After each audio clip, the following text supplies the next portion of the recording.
Good evening, everybody, and welcome to Ashtar Command Q&A, Encounters special Saturday night programming. This is a night of intergalactic contact.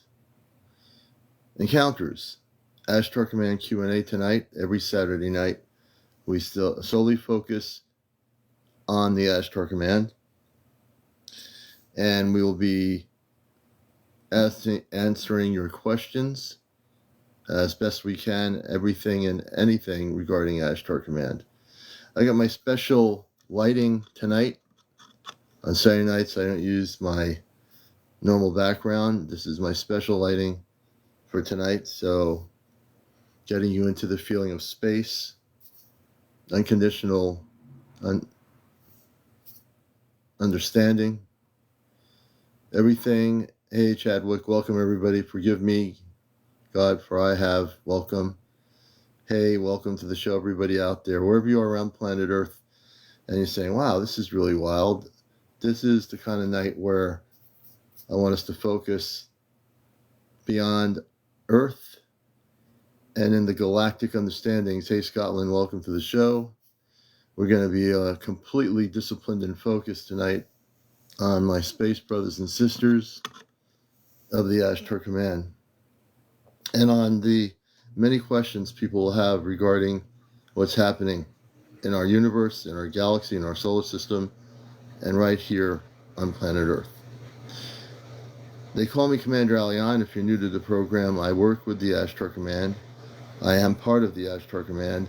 I'm also a contactee. I'm also involved in activations of helping people now in terms of many different levels with the Ashtar Command. So, Indiana, welcome, Rachel. Everybody coming in here. This will be a special night, and we hope you'll join us here. Peace for all, welcome, blessings, and salutations to all the people out there, wherever you are. Blessings and salutations to all of you.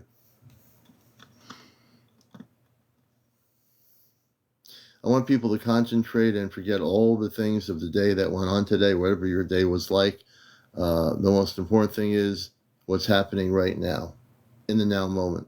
What happened before, earlier today, happens, done, it's over with. What's happening now, what will happen now, what you're going to perceive to happen now, is right now. So welcome, everybody. Grant says, it's taught me a lot and who we are. Beautiful. Catherine, welcome to the show.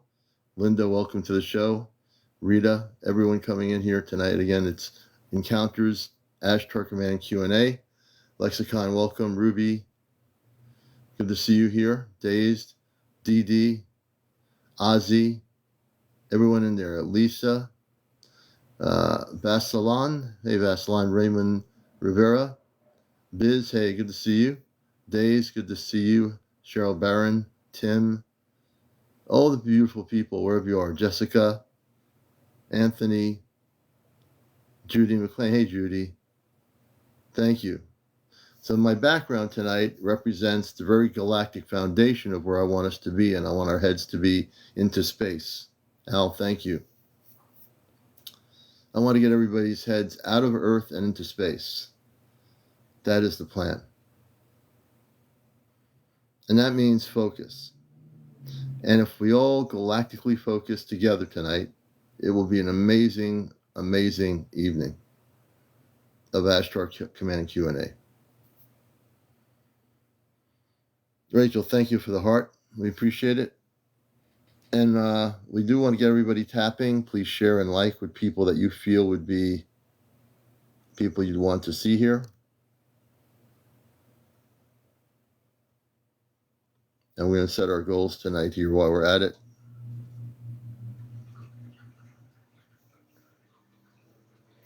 Jay, welcome to the show. Ginger, Merriweather. Hey, Merriweather. So you're saying, what's going on here? My background's different because this is the way I want it to be tonight. I want it to be a special night.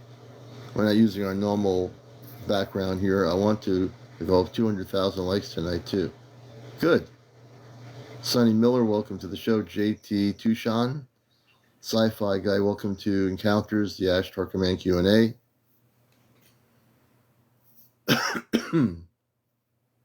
Red One, welcome to the show.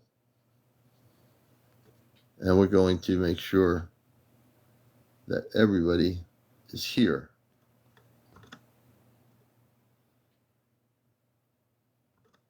So we're just making just a few invites here of people that are not here, that we'd love to see here.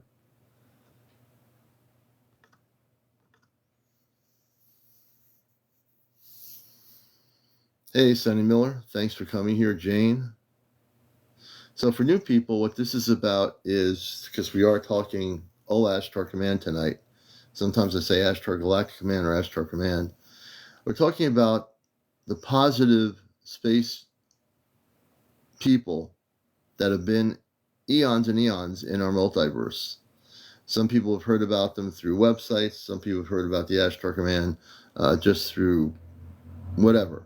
Or you've watched my show on Saturday nights talking about the Ashtar Command. Karen, welcome to the show. Hey, Papa Smurf, good to see you, brother. Rob, welcome to the show. Good to have Ray Kristen. Bobby, hey, Bobby, welcome to the show, Bobby. Cliff, hey, Cliff. Papa Smurf. Ellie, thank you for the flowers. We appreciate it. Hey, Rob. Sweet Mitchell, I think it's Mitchell. Kelly, Flip Coins, thank you for joining us. Cody Shrugs, I appreciate you being here. Rob, thank you for the roses, brother. I appreciate it. Linda Martinez, good to see you. Dirty DSC, Ms. T. I'm just seeing names here. I'm just trying to acknowledge people. Tessie 1123, I'm Neil. Flipper, that's a good name. Flipper, welcome to the show. Rosemarie Ramos, welcome. New Day, I like that. That's a good one. New Day. And it is a new day. It's a new night, too. Hey, Terry, thanks for joining us. Bobby 1776, Alberto Perez. Hey, Terry, Spiritual Abstract, good to see you. One Toyota. Mark Allen Povich. Hey, Mark. Julianne, you're floating in outer space tonight, Commander. Yes, indeed, we are. And we're doing it, we're set up like this purposely. I want to get everybody into a different vibe here. They call him Flipper, yes. Hey, Viz. Hey, 937. And what we're going to do, hey, Spiritual Aspect, you're welcome. Alien is Real 15, welcome to the show. River Blue, hey, River Blue. And we're going to have a phenomenal show because we're all here together. We're going to have a phenomenal program tonight because we're going to be in outer space. We already are in outer space. So I want you to get your minds totally relaxed out of the Earth-based day. Day one boots, welcome. Lavola, good to see you. Ready, willing, and able. Hey, Gold, thank you. Good to see you. Jordan, hey, Jordan. Linda. Good to have you with. Oh, I love the background. I can't stay long. I only have one bar. Oh, you only have one bar on your, okay. Well, you need to charge up your phone. You know, if you hook up your charger to your phone, your cord, it'll build up your power on your bar, and you don't have to go off anywhere. I'm at 14%. I got my charger on here. Hey, Failed Cap. Happy birthday to you, brother. Failed Cap, happy birthday. Good to have everyone come in. The Faith Walker 101. That's a good name. Waves in the Ocean. Jess, welcome to the show. I have a charger, but it's on a bus. Oh, I gotcha. Well, have fun charging up. Tracy Faith, welcome. Long Go. Faith Walker, you're welcome. Auntie Nana, that's a good name. John Tupar, particular one. Jamie O'Brien. Tim, welcome. I just want to welcome everybody to the show. If you're new to the program, this is a special night. This is a night where we talk all things of the Ashtar Command, our space brothers and sisters. Just to let you know, I don't channel any information. I don't have any cards that I'm flipping up. I have no crystal balls or pendulums or anything here. I'm fully activated, motivated, and totally Ashtar Command here on Mission Earth.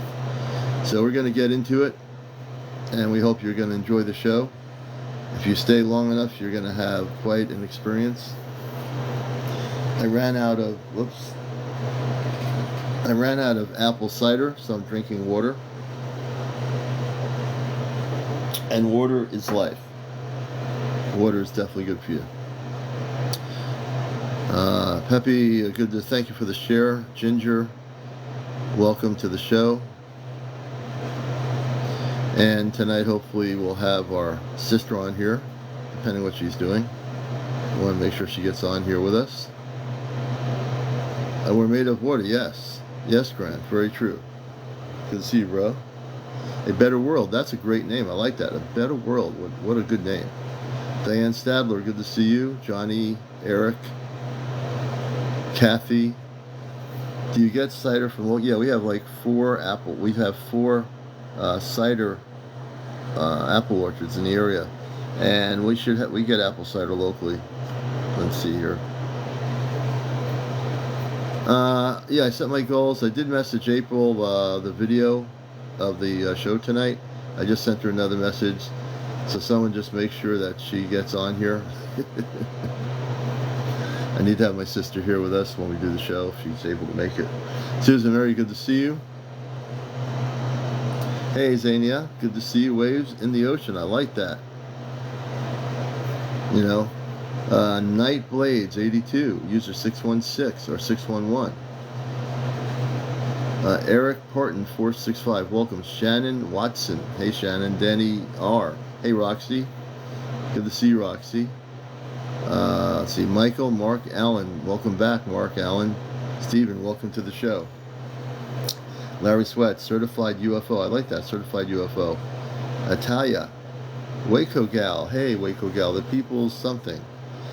DJ or D Julia's, Ra, True Colors, hey Ra. Hayfield Cap, welcome back. Oh, good. You know, I know she gets busy doing stuff, so she'll probably be on later. Good to have everybody with us. Steven, Kent C, Skynet, Tok Nakamoto, Chuck, Bernie, hey Bernie, I'm just looking at names. Jen, Amelia Von Fran, hey Amelia. Warm Sushi, that's a good name.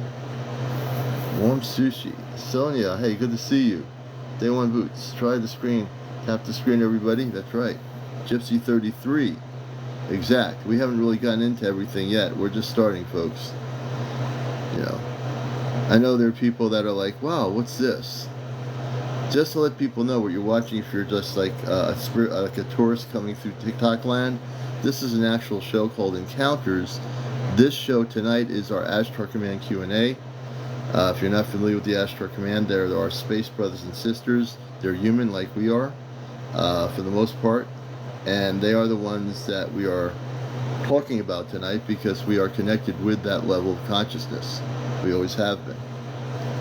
And what we're going to get into, hey River Blues, thank you for the hat. How did it come the hats? Oh yeah, that's right. The hats are small tonight because I'm doing it this way. Hey Hetty, Tommy Taylor, welcome. And we're going to get into questions. Acid Messiah, good to see you, brother.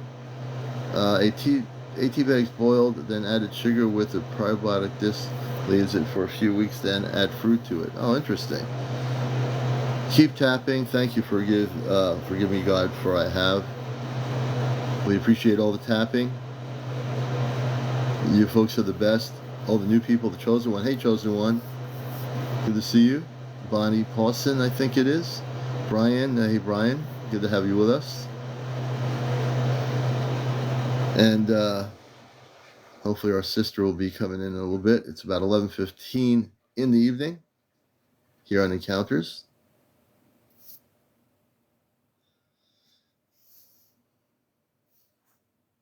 I'm just looking at all the beautiful people coming in here. Jersey for Life, good to see you. How are you? Jason, hey, welcome Jason. F. Vargas, Tom Jensen, I think it is. Star Runner, hey Star Runner. Alien Loggings, Mike Carter, hey Mike. Hawk Father, Mike. Let's see here. I know the Ashtar Command kept her busy. The Ashtar, they watch our show. I need the Ashtar Command to let her come on here with me instead of going on the ship tonight. So I know she's been on the ship and she's been real busy. So that is definitely something that's been happening too. Rachel, hey, good to see you. HD lost a post trophy. Zephyr Mom, hey Zephyr Mom. HD Crossbone Z, good to see you. Welcome. Let's see here. Thank you everybody for the gifts. We appreciate it. That you're the best. So let's get into it. Eventually, if April gets in here, unless she goes on the ship, the door is open for her when she gets here. Yeah, I know. I woke up and I saw she was on late in the morning hours at night. I went back to sleep. I know she's been going off the planet a lot, so. But the commander keeps the fort down here on Earth. So we'll get into it. If you have questions regarding the Ashtar Command, I am very able to answer most of those questions. I'm always getting downloads, so I can answer most of your questions here on the program. So why don't we begin? I will just give an introduction to the Ashtar Command, which is our space people. They are monitoring our show right now. They're probably enjoying the background of the lighting. And I want to give an understanding of what's happening here, so I'm going to go right into it. I'm just going to let it all out, so to speak. So first off, I am with the Ashtar Command. My background is intergalactic communications off-planet. I work with the command on a high level of communications between the different fleets of our ships throughout the multiverse. It's a very, what you would call important, not a job, but important in terms of what I do. It keeps everybody in understanding of what's going on between different fleets and different space groups of the light. I'm also activated. I came here to Earth on purpose. I forgot when I was a kid, like any kid, I forgot some things, meaning I forgot that there was a thing called Ashtar Command until I got older. Then I was activated as I became an adult. I had many sightings of spaceships, close encounters, visitations when I was a kid. But when I became fully awakened, I started doing my mission work on Earth. And I got, of course, back into media. Well, here on Earth, it's called media. Off planet, there's no such thing called media. We just have intergalactic abilities to communicate with all the different fleets. So that's what I did. Here, I've been utilizing what is Earth-based technology, which is the phone, what you call TikTok, the Facebooks, and a few other things, including my radio program on a radio station for 21 years called Ashtar Command Radio, also known as the Cosmic Eye, but it truly is an Ashtar Command radio show. For the last several months, I've been helping people here, which is new. I mean, I've been helping people. I've been activated where I've been sending spaceships to people to help them. In some cases, we've gone after negative ETs and stopped them from interfering with people's lives. On the other hand, we've been helping people in a positive, beautiful way too, that are having great, having good experiences, enhancing their ability to be more activated. So I've been doing a number of things there. Tonight, and when we do this show here on Saturday nights, our goal is to teach people as much as we can about the Ashtar Command, because most of what people see on the internet, since the internet, the inception of the internet, or on TV documentaries, and even on TikTok, the images that are presented of extraterrestrial intelligence is more or less looking like monsters. And that is the perception of what people see. Even if people aren't into the subject, that's what they see. When there's a show on TV, they don't show you beautiful looking space people. They show you images of monster looking things like on sci-fi movies. And unfortunately, that's the perception of reality that is given to star people, that they're, this invasion of star people are going to be these monsters. They're going to look like these monsters. Norazona, thank you. But the truth is, The star people, my family, my space family, are all beautiful people. They're men and women. They have families. They have children, just like people on Earth. The difference is they don't have shopping malls. They don't have weapons of war. They don't have polluted skies. They don't have polluted rivers and oceans. They don't have polluted anything. They live in harmonious relationship with the Creator. Unlike on Earth, Earth does not live, the Earth population, for the most part, does not understand how to live in harmonious relationship with the Creator. On Earth, there's conflicts. There's people that are angry. There are people that have problems because of the dysfunctionality of the planet. And that is going to change too. And that's why we're here to teach you a few things. The Ashtar Command is coming, and they've always been here sporadically for billions of years. Waves in the ocean. We are a level 0 planet. Ego beyond belief. There's a lot of ego on our planet. Grant is right about that. And that ego has, of course, created religion, created political parties, created power structures, all because truly ego is the biggest part of it. And what we're seeing now on the planet is going to see great changes for you, for all of you. Changes that are, and greed too, yes, Jersey for life, absolutely. There are going to be great changes. Sweet tea, you're not late, you're on time. Good to see you, sister. Chadwick, welcome.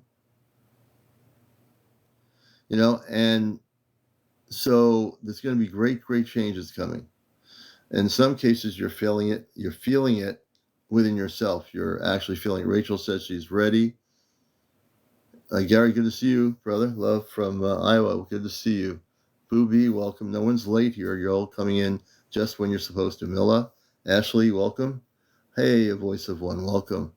Tommy Taylor, good to see you. Diane Stadler, welcome. No, I have not. I did. I did hear back from him. So yeah, he gave me some good information. I'm not sure about the wildfires in California, but time is coming. And not only in this time are things coming that are important, as I'm looking at people's comments here, but there's going to be great interaction. There's going to be a major shift. Get a little bit of water here. Hey, SF Kimba, good to see you. There's going to be a major shift on the planet. Some of you who are really tuned in. Acid says, how long do we have, Commander? We have plenty of time. I tell people, most importantly right now, is to prepare yourself. How people go to a gym and physically exercise. So I need every single human being on Earth to do a meditation exercise regularly. To go within, turn your brain off and go within now.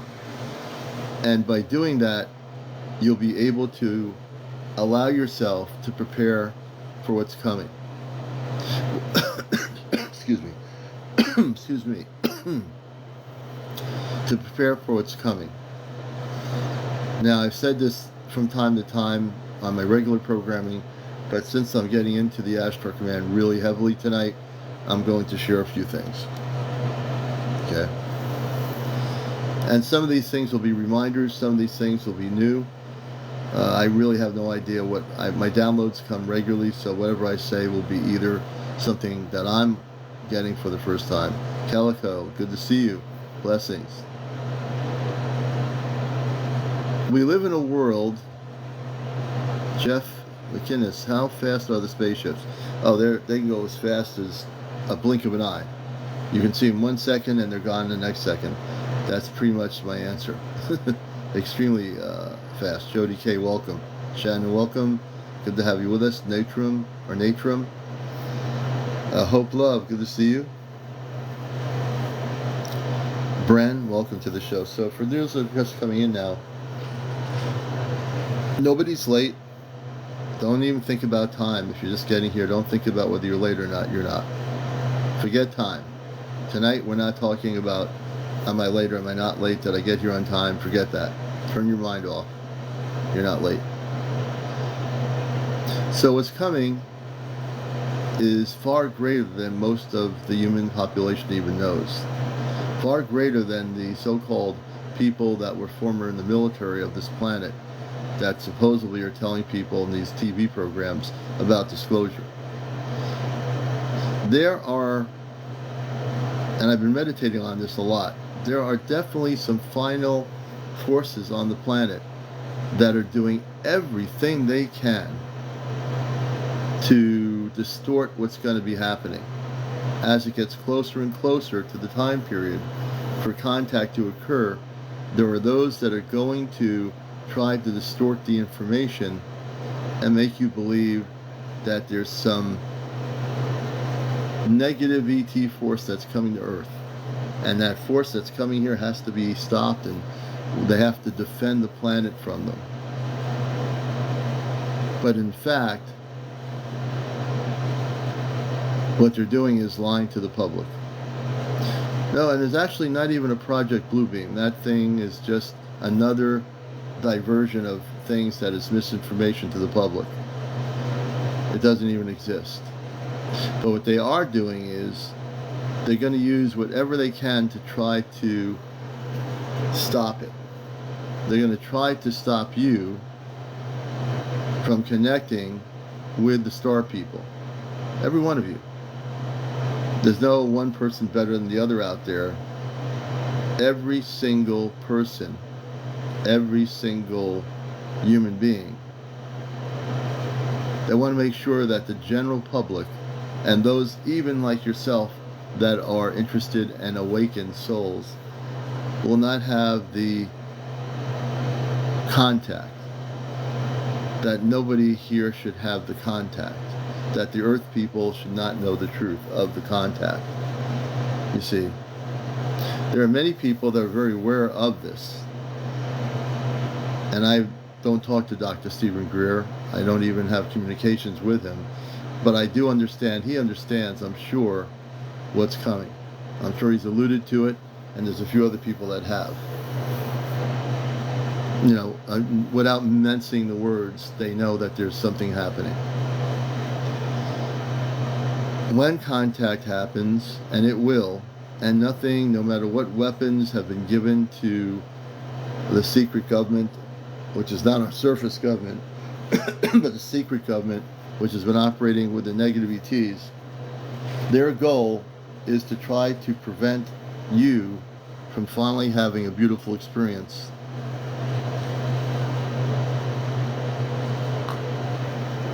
They want to make sure that you don't have that experience, you see. That's their goal. Their goal is to keep you in control, keep the humanity, the human population, in the terms of the way you think. They want to have you in their control. Mike Masters, good to see you. Welcome. They want to control the narrative, so to speak. Do you understand?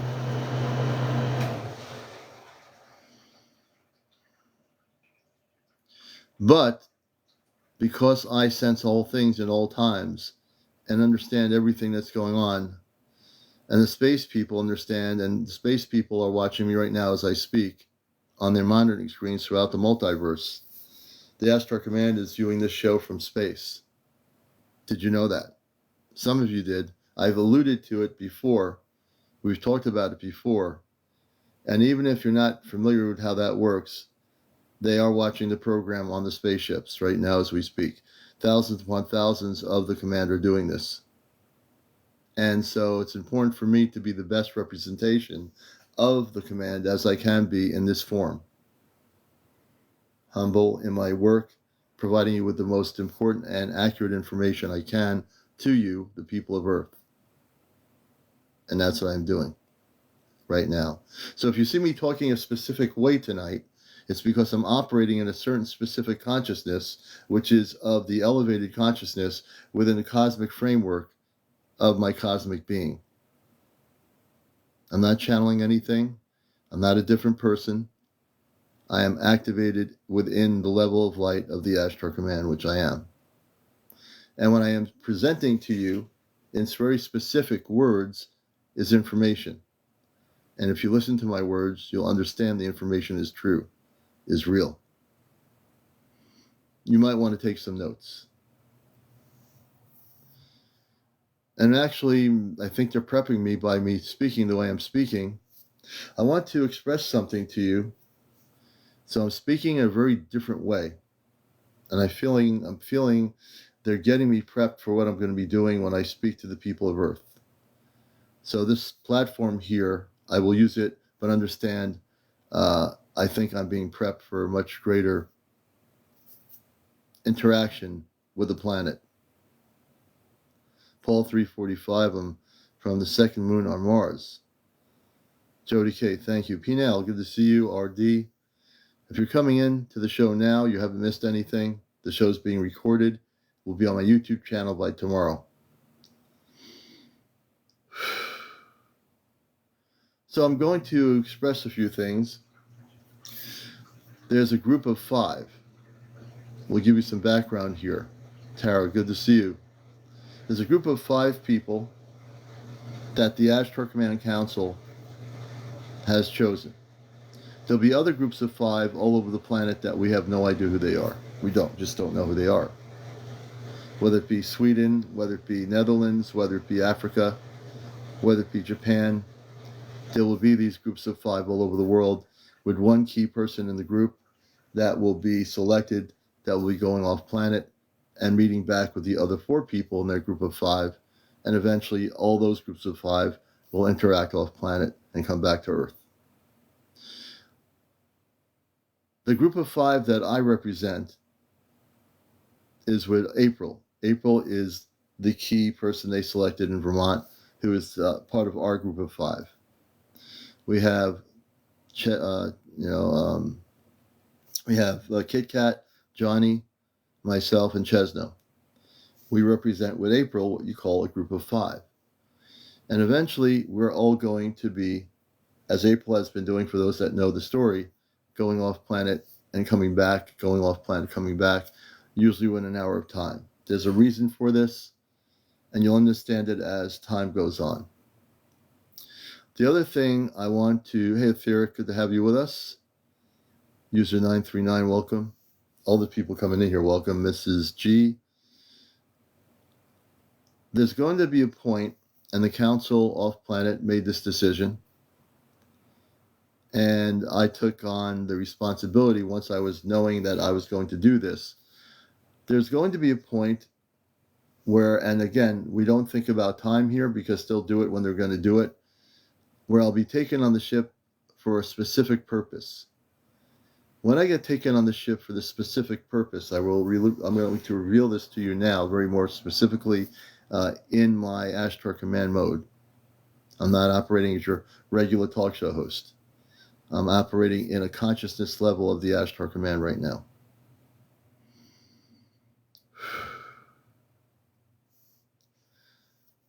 They're going to eventually take me off planet on the ship. I don't know when.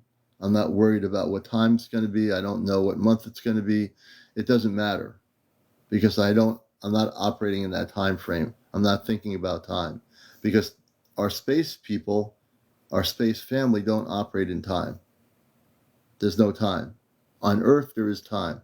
Off planet, there's no time. Am I on a ship? No, I'm actually in a room. If I was on a ship now, I'm not on the ship. I'm in a room right now. I'm just doing a special background for this broadcast. But thank you for asking. They're going to be taking me off planet when they know the time is right for that to occur.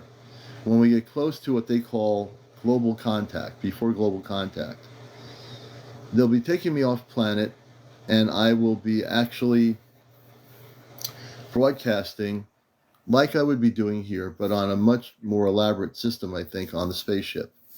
They have a control area. I'll be sitting in a control area with 4 Ashtar Command people. Red One, welcome. Christopher, welcome. Sean P. Venus, K Love, welcome. Maddie Girl. So, hey, Venus, welcome. Wade, welcome. So I'll be taken onto a spaceship. I want you to take notes. When I'm taken on the ship, I'll be in a large ship with an area where we'll be broadcasting. Now, this is something that most humans don't understand. Christopher United, welcome. Linda Lou, good to see you. Elite Shines, welcome Elite Shines. Kraus, welcome Kraus. Josh, welcome. Jackie, thank you for the heart. Thank you. So what's going to happen is when they take me onto the ship, I will be sitting down in a control board or something on the ship with 4 Ashtar Command people, which of course will be taller than I am because they're usually 7 or 8 feet tall. Kitty Jackson, yes, and I'm going to get into that. That's a great question. Tricia, thank you for the hearts.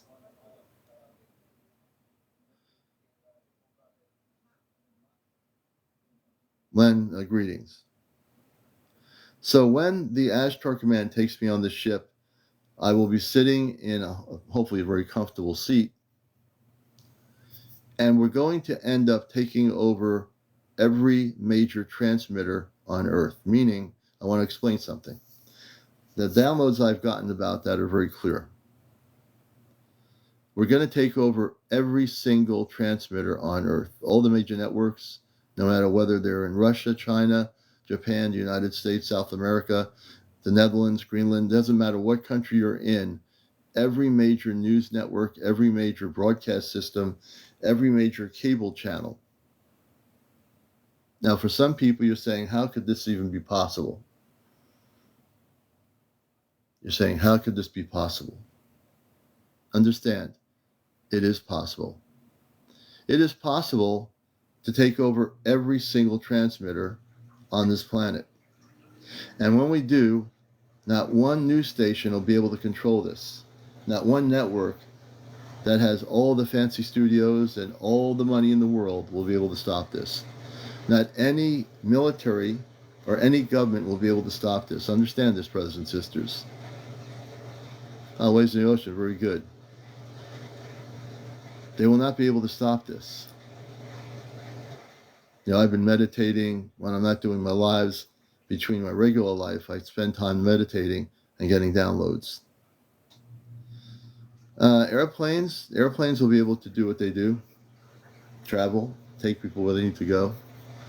What this is going to be is a takeover of every major network on the planet Earth. It doesn't matter where it is, who it is, or what it is. They're all going to be taken over. And when they're taken over, I'll be broadcasting to the whole planet of basically billions of people. And I'm very comfortable with that. My background has been broadcasting. When I was on the ships, I did intergalactic communications, not in this particular realm, but I'm very, very comfortable with what I do here. I don't know what I'm going to be saying when I go on the ship to the people of Earth, but I will be prepped. I'm pretty sure I will be prepped by the councils on the ship about what I'm going to say. And I also am very humble in my work, as I am here. Grandma B, why can't I see stars anymore? I don't know. I see stars. I don't know why you can't see stars anymore. Nikki, welcome to the show. Vivian, welcome to the show. And I am also going to interact with you tonight because I want to answer your questions on the Ashtar Command level. We are Ashtar Command Night. Do you have a time frame, Darren says, for the event? They haven't given me a time frame. They don't work in time. But I'm pretty sure within the next year it'll happen. I don't know exactly when. Just like anything else, when they're ready, they'll probably come and tell me, Commander, it's time to go on the ship, and then I'll just go. That's the way they do it with April. They just take her on the ship. They say, April, it's time to go. She goes on the ship, and then she comes back. So I'm pretty sure that will probably happen when it's ready to happen. They'll contact me about it. Taryn82, welcome. Billy Mayu, welcome. Billy says, so you may be the commander. I've been looking for a cause. There's a deep message that needs to go out.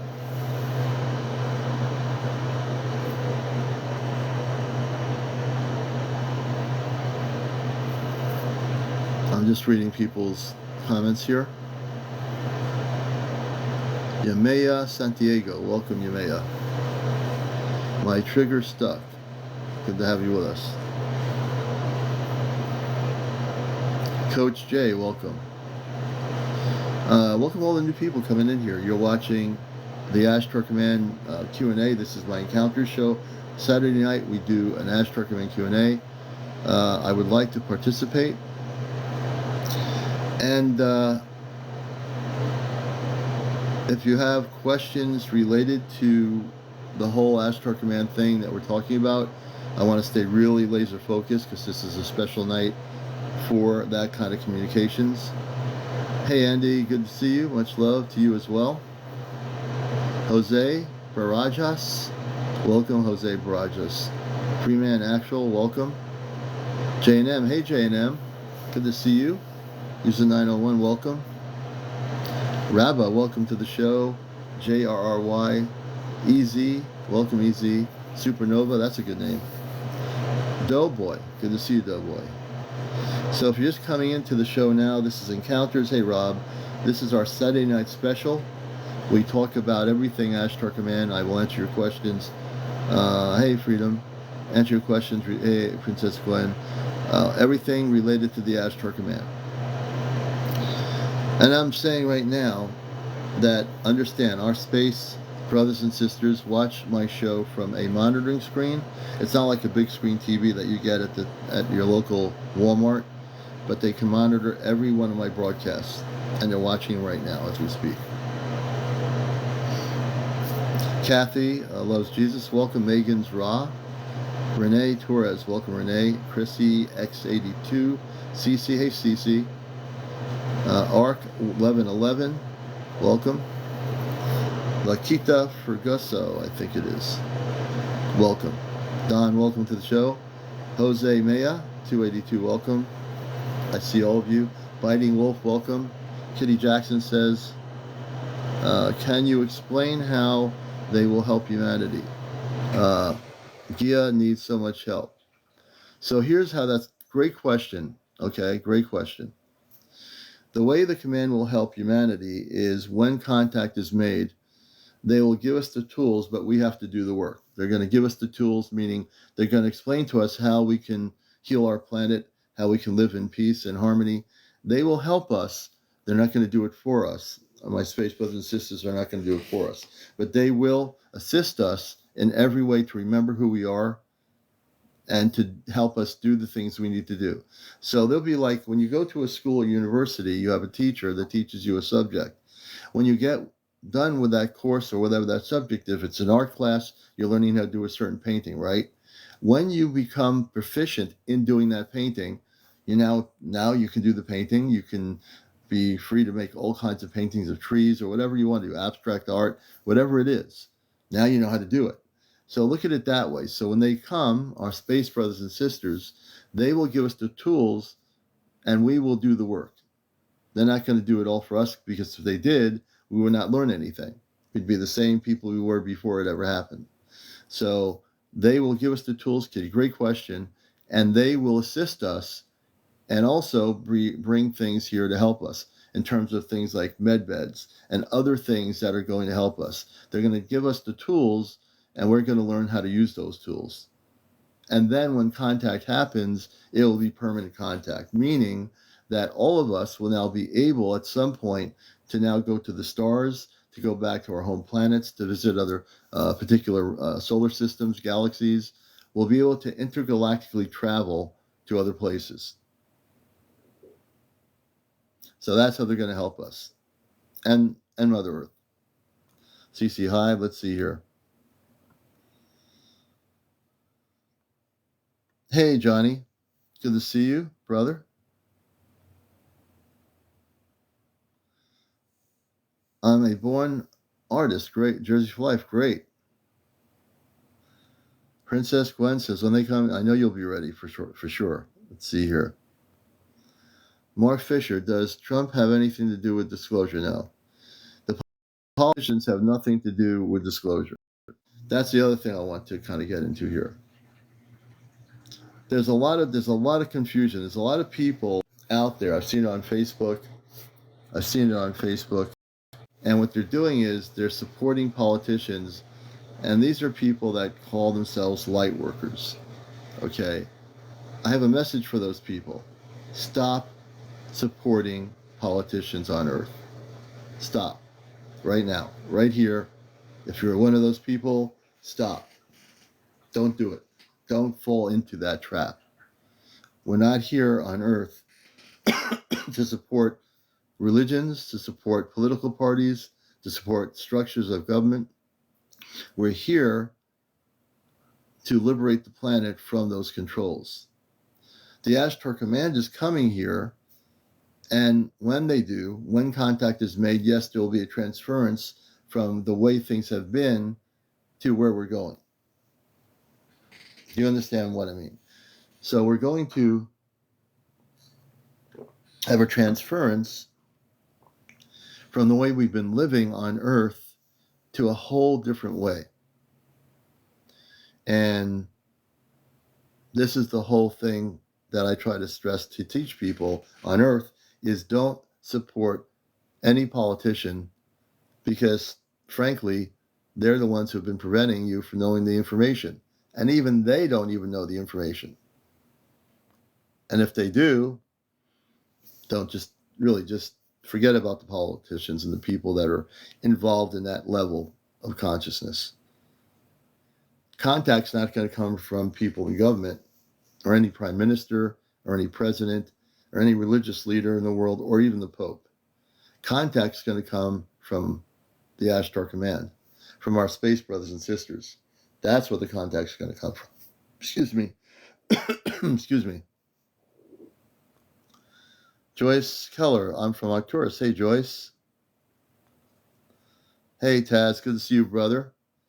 Good to see you doing good work out there. I've watched you just quietly doing good stuff, brother. Let's see here.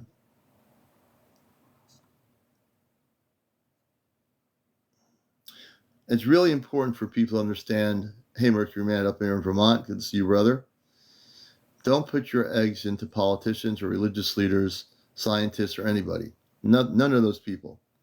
They're only going to try to control the narrative, which I said earlier. The Ashtar Command is done with the way things have been going on planet Earth. They're done. They're not waiting anymore. They gave every period of time on Earth for things to change, for the people that were, whatever time frame it was, whether it be the Roman Empire or current human history in 2024. They're done. They're done with the way things are being used on Earth, how people are being used on Earth.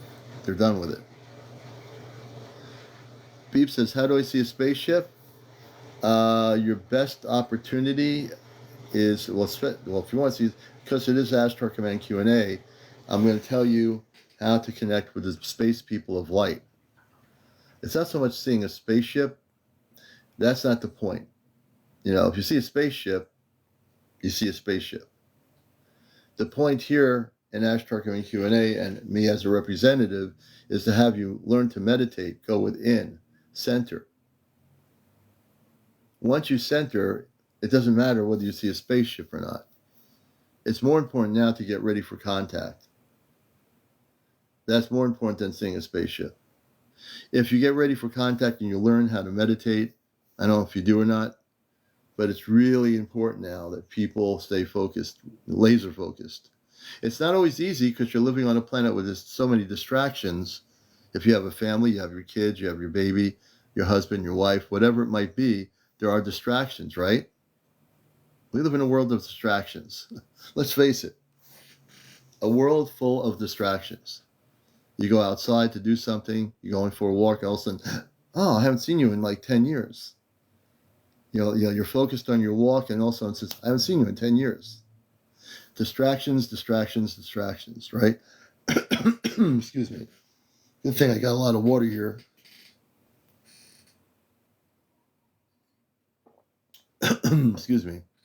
Kitty Jackson says, they are all bad and to enslave us. We need to be free of to love. That's right. And Kitty, you're absolutely correct. Those that have been controlling the planet since the Roman Empire have been here for one reason, to control us, whether it be primitive society like the Roman Empire, or whatever it is from thousands of years ago or currently. Excuse me. They've been here to essentially try to stop us from knowing the truth. And, we are them. We are the space people. We are forgetting the fact that we're not merely just human beings having this human experience to just, make money, retire, and eventually just go in our graves. See, that's the perception of limited reality that they want you to teach. That's what's taught to every single generation on this planet. Someday you will not be here, you'll be gone, and that's the end of it. You get your gravestone and you're, bye-bye. That is not the truth. You see, the truth is, you all come from the stars. You all come from the stars. Whether you realize it or not, you all come from the stars. You're all here having a human experience. Whatever it is, good, bad, or indifferent, you're having an experience, right? Grant says, how do we rid them from the earth? We can't. We just need to upgrade ourselves. The first thing people need to do, Grant, is upgrade yourself. The most important thing every human can do is upgrade yourself from where you are now to a vibrational pattern where you are able to be at that level of consciousness that's beyond 3D. And everybody can do it. There's no special, you don't have to spend $800 to do it. Every single person here can do that and get elevated to that consciousness. Every one of you. Every person. Waves in the ocean, it's low vibration. They're all the same. Cass, good to see you. So you consider yourself one of them, or are you just working with them? No, I'm one of them. JRYCLL. So I am human, but I am one of them. I am with the Ashtar command. I get downloads constantly. I came from Mars originally. I was involved in intergalactic communications off planet. And yes, I am one of them. Great question. I've got kind spirits living in my home. I can feel their presence. Let me see here.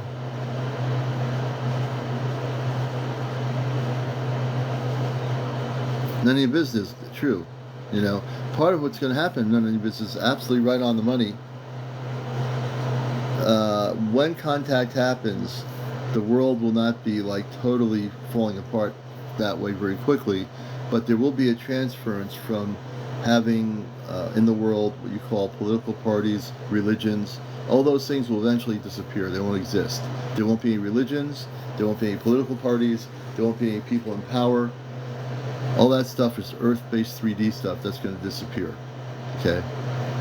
What will happen when contact happens is that you'll be reunited with your star family. Everybody has a star family. When I say star family, let me put that in specifics. So there's what we call a galactic star family, which is a general way of saying you're connected to some other planetary system of light. Then there is the cosmic biological family. How many people know what that is? Your cosmic biological family. I'm going to explain that.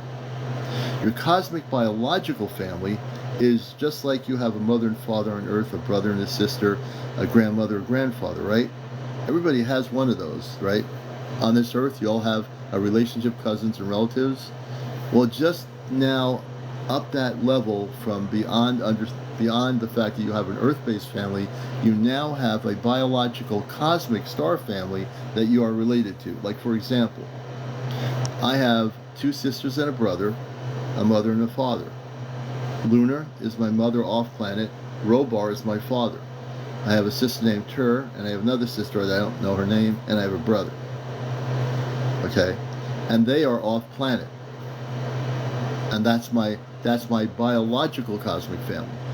The other terminology of the star family in the general term means that you all have a star family because you all really do come from what we call the stars.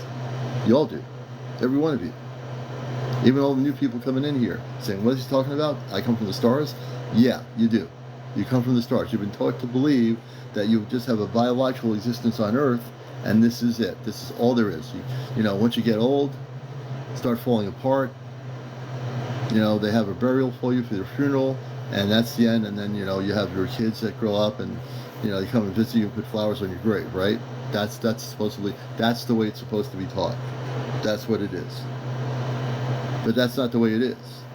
When you physically realize that you have a star family that's biologically off planet, you might have one mother and a father, you might have one sister, you might have just one brother, you might have many siblings.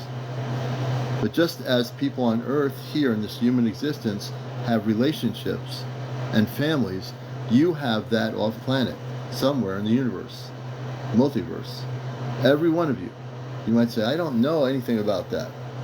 Yeah, because you're not there yet. It doesn't mean you're never going to get there. It's just that you've never experienced that reality, right? But you will. Let's see. Yeah, science is a religion. Absolutely. Andy says, smoke and mirrors. Audi videos. Hi, so when will the it's called Ashtar command. It's not astral, it's A-S-T, Ashtar. A-S-T-A-R, Ashtar command, not astral. So, but I do what you're saying here. So the contact we're looking at in about 1.5 years from now. But off planet, understand that our space brothers and sisters that I work with don't work in what you call time. That is Earth-based. They don't work in time. On Earth, people look at their watch, look at the clock on the wall, say, oh, I'm late for work. Oh, I got to go home. Oh, I got to do this. They don't work in that same dynamics as we do. Okay?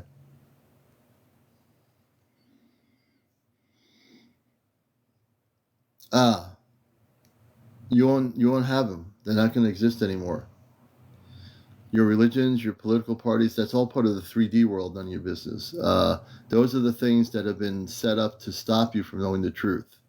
There won't be any need. On other planets, by the way, other planets beyond Earth, the ones that are the spiritual worlds, they don't have any political parties. They don't have shopping malls. They don't pay taxes. This is all Earth-based 3D stuff. It wasn't supposed to be this way. Even going as far back, even before the Roman Empire. It was never supposed to be this way. You know? So that's all going to change. It's not going to change like overnight, but when contact happens, it will change. You know, it's going to be a gradual switch over because people have to unlearn the things they've learned in the 3D world, and now you're being able to learn all the things of the cosmic galactic levels of light that are going to help enhance your existence and have a more beautiful existence on this planet, and also the healing, as was stated earlier, the healing of your planet, of Earth. The healing of the planet is so important. Hey, Mahansu, good to see you, brother.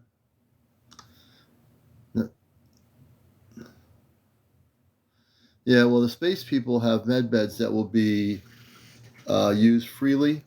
When contact happens, med beds will be available to everybody. Let's see, I'm a little bit behind here. I'm going to take a look at the questions. Do we need to become vegan? The space people will tell you not necessarily.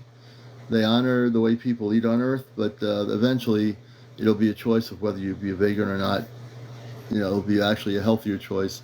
But we all have, you know, me, myself, and I still, you know, I eat vegetables, but I eat other things too. So I think it's going to be more of a choice. Let's see. Okay, let's see. I'm going to move up in my questions here. Forgive me, God, for I have, says veganism has elevated my consciousness. Beautiful. Jersey for Life says the only distraction I have outside my door are lots of birds chirping. That's a good distraction. AK says time, we are timeless. Yes. No, you're not asking something wrong. I'm just I'm slowly getting to your questions. I went pescatarian, veganism, and eventually vegan. Okay. Yeah, JR, I saw your question. It was a good one. How do we change our frequency? Good question, Danny. So the way you change your frequency is through really taking time, 20, 30 minutes every day or night, and meditating, clearing your mind out. Don't think about anything. That's really key, a key factor. When you do that, you'll be able to actually be centered, have no distractions, have no people talking to you when you're doing your meditation, and just stay in total silence and go within. Using Om or You, that's traditionally a word that most people use in meditation, but you're amping up and taking it a step further, Danny, where you're going to be able to connect from within your higher self, which will give you the ability to eventually connect with your cosmic family. My goal is to see everybody eventually connecting with their cosmic family.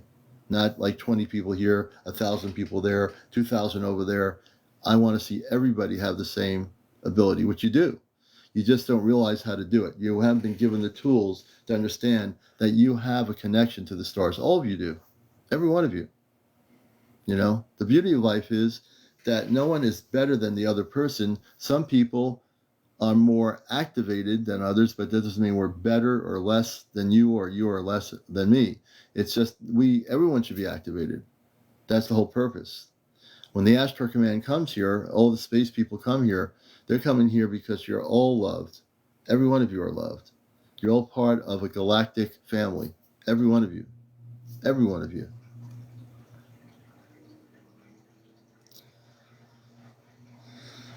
Humans already live on Mars. That's where I come from, Kimba. There's about 10 to 15 million people inhabiting Mars. Mars is a livable planet. Mars went through a period of time when they had some problems a long, long time ago. But the surface of Mars, the people on Mars, the atmosphere of Mars is definitely oxygenated. There's oxygen on Mars, so there's men and women that are very spiritual people that live in the inner part of Mars, and there are some people now living on the surface of Mars. Nora, thank you for the gift.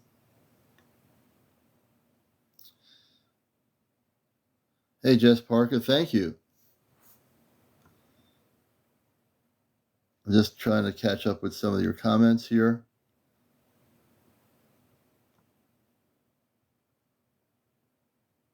You will see.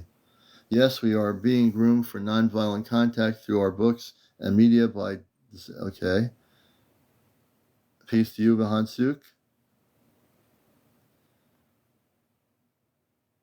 Australia, hey, Paranormal Ghostbusters. Good to see you. Alicia. Good to see you, Alicia. Good to see you, sister.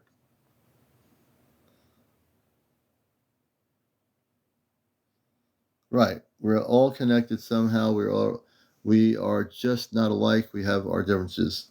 That's in truth, yes. When contact happens, none of your business. The thing that connects us is that we're all spiritual beings of light and truth. We all will be living in harmonious relationship with the Creator, and we all definitely are individual people. Even my space family have individual personalities. We don't talk about that being. That being doesn't exist anymore. Deja vu.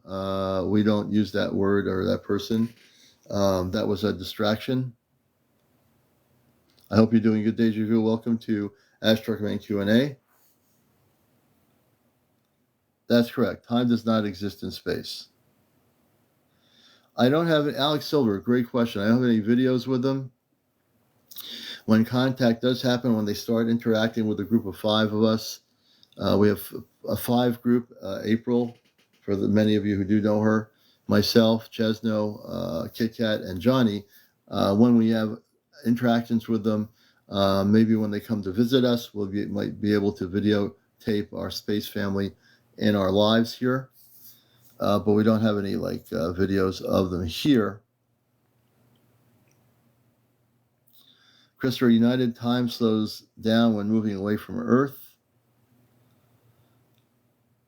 Mark Fisher, Earth was hijacked. Kind of in a sense, it was hijacked many, many moons ago before we even lived here. Sometimes in the billions of years of Earth history, negative ETs came here and caused havoc. and that's being stopped. Kelgo, I'm asking once more, will the broadcast come over our cell phones? I don't watch TV or radio. Kelgo, yes. If you're on a cell phone, the broadcast will come over the screen on your cell phone. If you have a screen up on a specific way, that it'll be able to be heard. Let's see. AK says, clear your diets of heavy metals. When the solar event happens, we don't want to have those heavy metals in our system. Correct.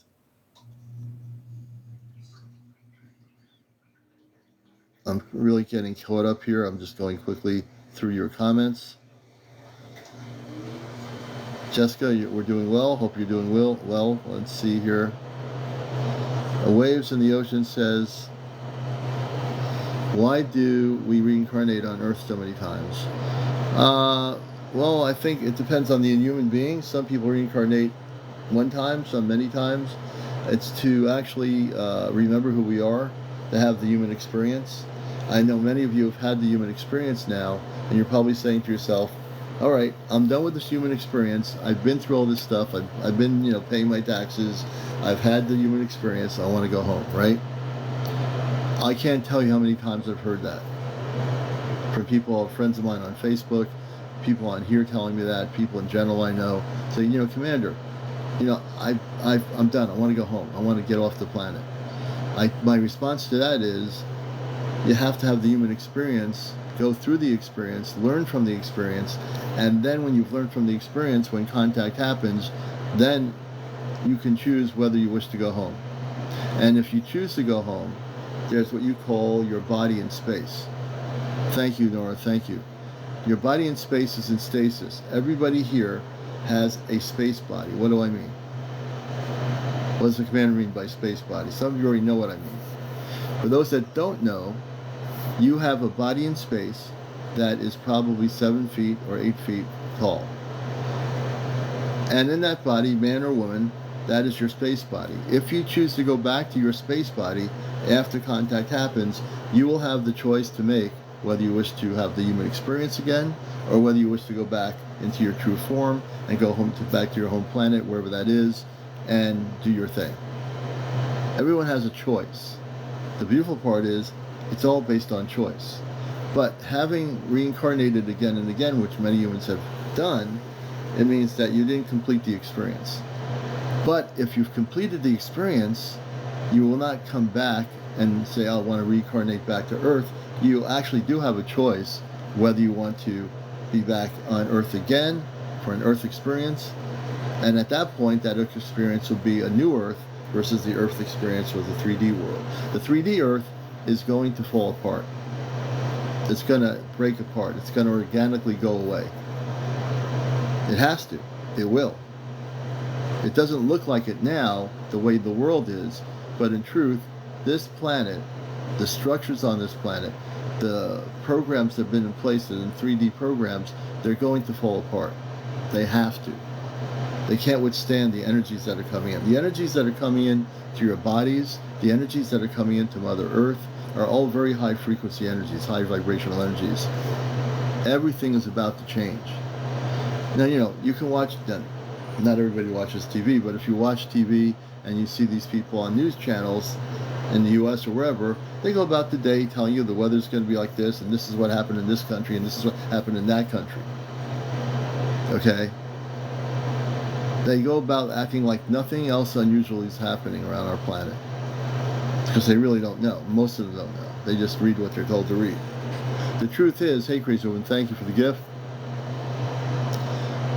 But Waves in the Ocean, you'll be able to choose now whether you wish to go home to your home planet in your space body, or whether you wish to be here in this physical form.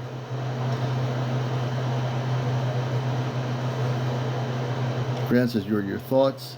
Forgive me, God, for I have, says, is Ashtar Command part of the Galactic Federation? There really isn't a Galactic Federation. The Ashtar Command oversees every spiritual level of galactic interaction. So the Ashtar Command is what you call, without putting like on Earth you have different levels of government. There's no like levels of government in space. But the Ashtar Command, good question, oversees every council, every galactic level of light throughout the multiverse. Great question. Alicia says, we're all one, a piece of source, universe, God. Do I ever navigate the ships? I'm sure when I'm off planet, I've probably navigated a ship or two. Great question. And I'm sure I'll be able to do it once I go back on the ships again.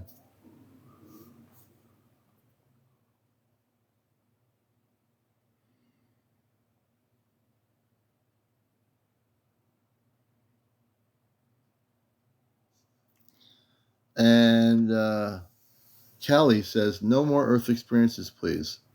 And you'll have that choice of no more Earth experiences. I can understand where you're coming from. So you'll have that choice. River Blue says, some people may choose to hang out at Soul School. Could be. Crazy Woman says, I feel the change. Beautiful. And if you feel the change, and I'm sure many of you do feel there's something in the air, there's some change happening, there's something greater than yourself that's going on here, right? And there is something greater going on. It is you. You're feeling the change, and that change of energy is coming into the earth now from space. That higher vibrational pattern of energy is affecting not just Earth, but every planet in this solar system, including this galaxy, including this universe. Every galaxy and solar system in this universe, and all life forms in every other universe, every other galaxy and solar system are effectively being affected by the energy that is coming in. And every planet, whether they're more advanced than us or not, they're all being elevated to even higher frequencies of consciousness.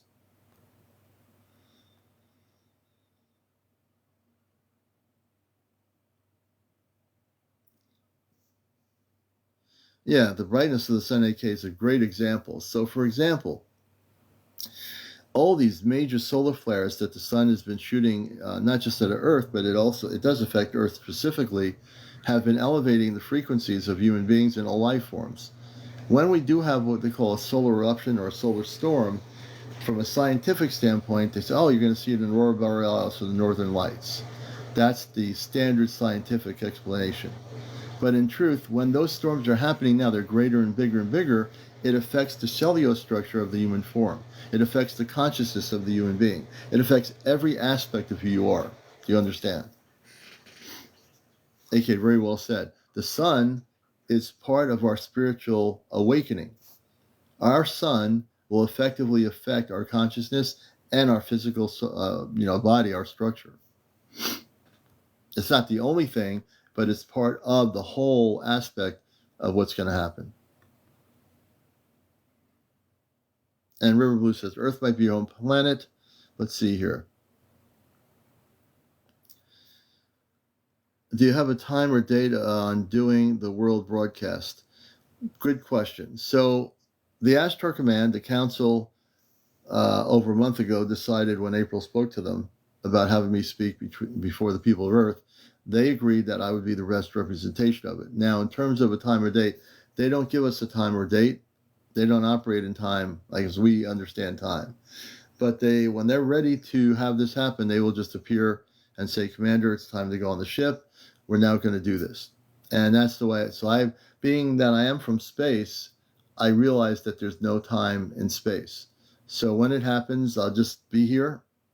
When they tell me it's time to go, I'll go. That's it. So I'm looking at this aspect of your question.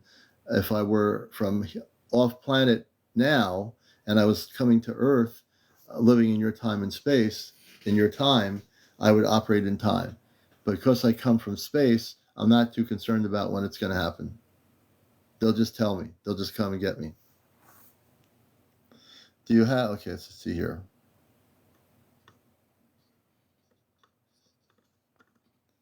Nana Rose, they are trying to help us, yes.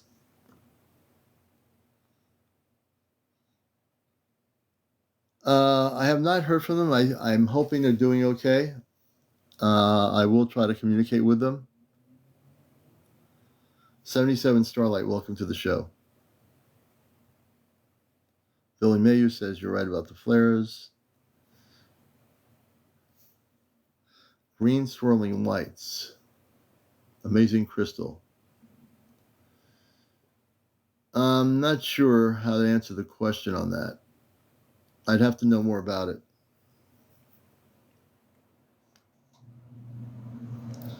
Tommy Taylor, why does the Gia Fed let negative entities kill the harmless, beautiful beings like whales? Why is the Gala Fed the Galactic Federation? Oh, I know what you're saying here. Well, I'm not one that believes in a galactic federation because I come from the Ashtar Command. The Ashtar Command represents all the levels of light, but no one lets anybody do that. It's just that the Earth-based powers have been working with negative ETs to do things like that, but that is being stopped. That is being stopped as we speak, and it will totally cease to exist once contact happens.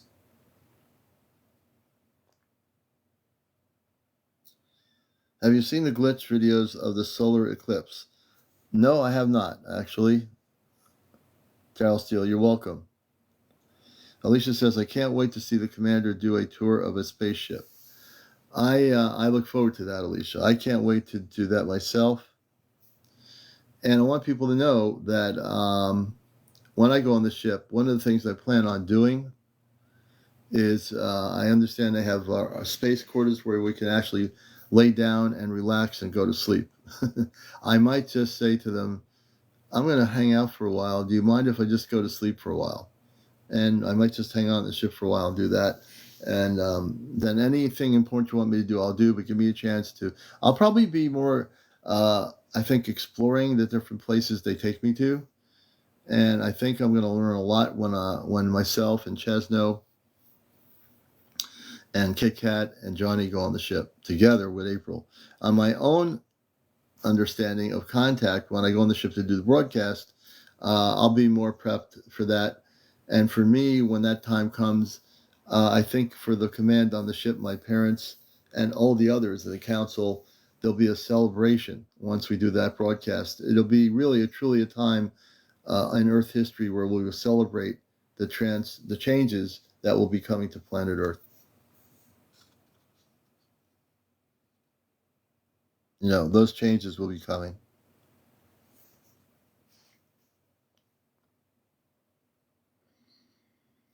Lilith says, by who? Lilith, can you kind of give me an idea of what you're talking about?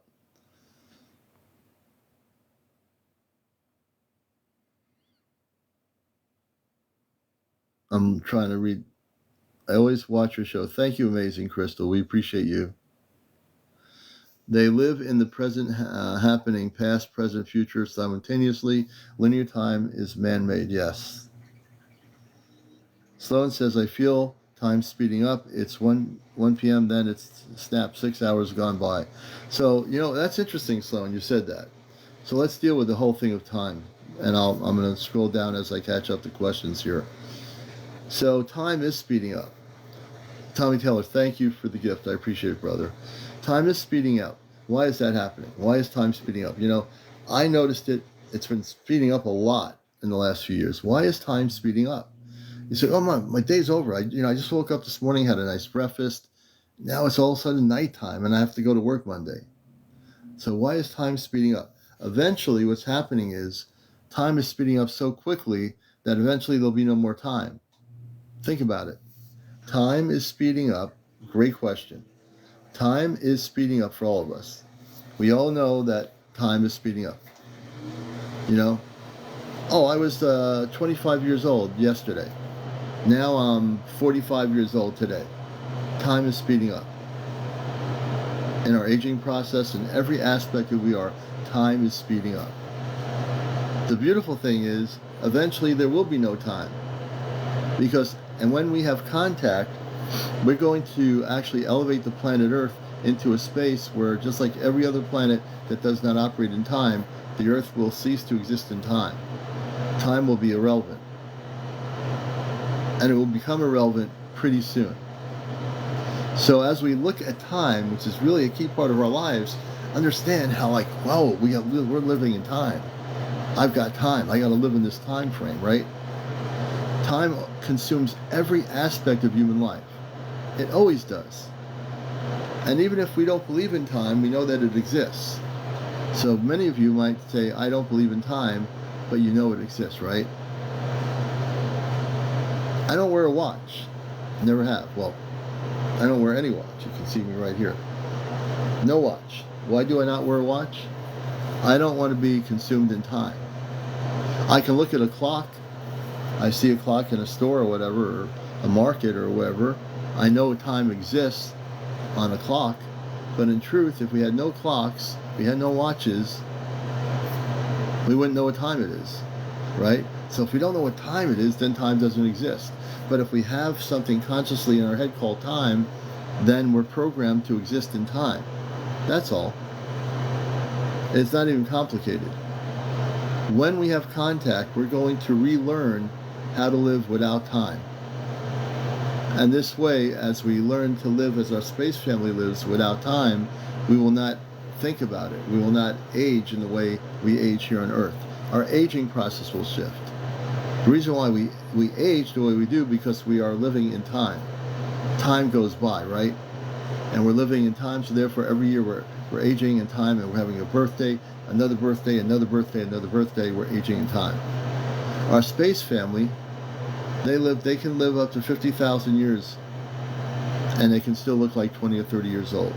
They could be coming from a planet where they live to be 10,000 years old, and they only look 20 or 30. Okay? Very good point there, son. I can't wait till you go on the ship too, Commander. I know everyone's wondering, when am I going to go on the ship? I know my sister April has gone on the ship many times to be the key representative. They chose her to do that, and it's been a beautiful thing. She's helped a lot of people, and I think that's just a beautiful thing. And it's also helped me, and also the other 4 of us that are going to be going on the ship, including myself. So I'm all prepped. When they decide to take me on the ship, and they're watching the show right now, for new people, again, I will say they have a monitor screen on the main ship, and on probably all the ships. They're watching me right now. My parents are watching me on the ship, and I'm sure when April goes on the ship, she'll tell me, oh, Commander, they were watching you Saturday night, and they were watching the show. So they watch us. They watch this show every night. They love this show.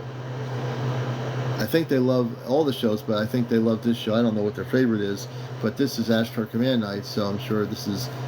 hey, Creatives, thank you. Would I have to leave even if I didn't want to go? No, Wise, you wouldn't have to leave it at all. The beautiful part is that you can stay. You can stay and enjoy the Earth. You know, they're not here to tell you now it's time to go and everyone's going to leave the Earth. Everyone has a choice. Once the planet is liberated, you will have the choice to stay here and be participants of a new Earth, of a new way of living, of an Earth that's way different than the Earth that exists right now. You absolutely have a choice. And that's the beautiful thing. Great question.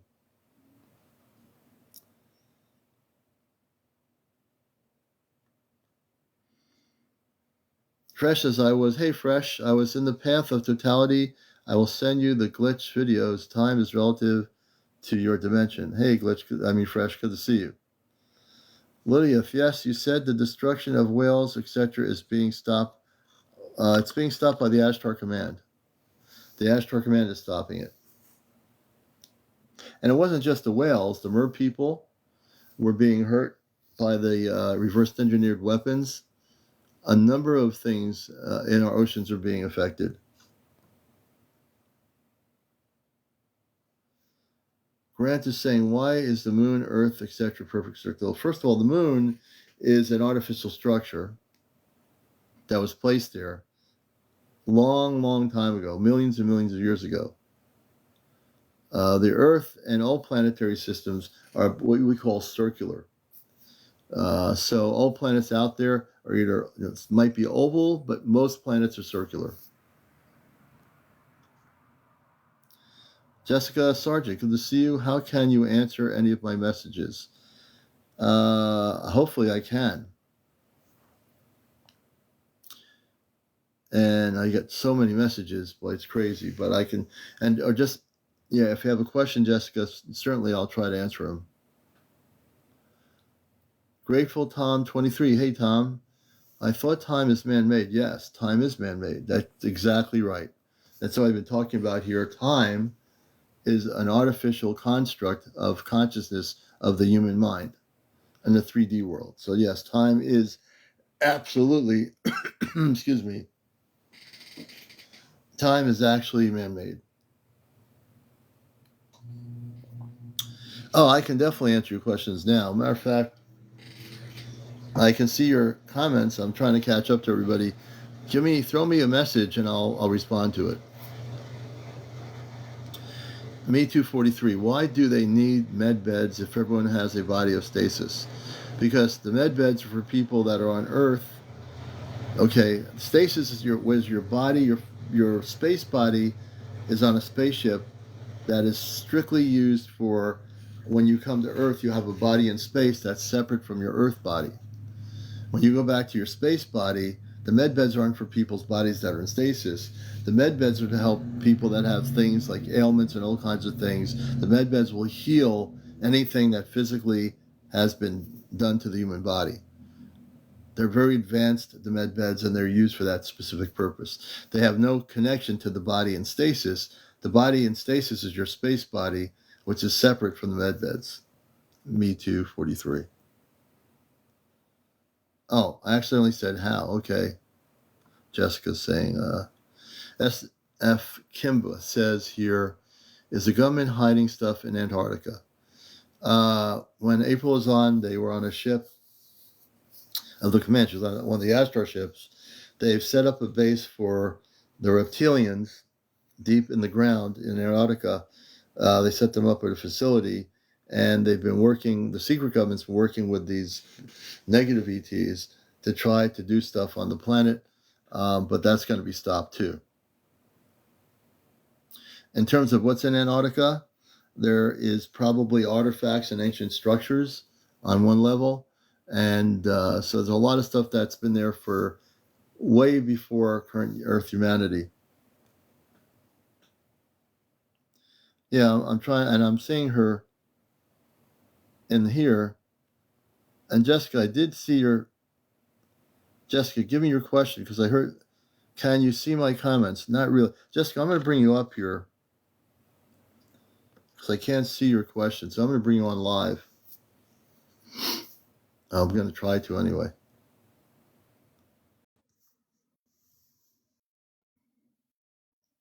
And that happens with some of the TikTok. I sometimes don't see the questions. Hello. Now I'll be able to answer your question. Hey, Jessica, welcome to the show. I experienced some green swirling lights in my room, the room I was in, and I have a round mark on my left shoulder now after that. And like a few nights later, I seen a ship. I believe it was a ship. It was triangle with lights all around it. I seen that, but I've not experienced. I'm not sure if I've experienced anything else. Mm-hmm. So this is really good because I'll be able to help you because this is really an Ashtar command night. So when you had this happen to you and you saw this ship, this is a perfect night for this. The swirling green lights, what did you feel? Did you feel fear? What would you feel? And what's the marking that you have on you? Confusion. I felt confusion. Okay. So because it is Ashtar command night, I'm going to do something special for you. But you have to agree to it. And I pick up. Okay. I'm like in a consciousness where I can pick up just from your the amount of stuff you said. Would you be willing to let me bring some Ashtar people to your location? Yes. Okay. So we're going to do this because this is Ashtar Command Q&A, and I am operating in my Ashtar Command mode here. So with Jessica, we're going to do that for you. Okay, thank you. All right, so what I want you to do is close your eyes. Okay.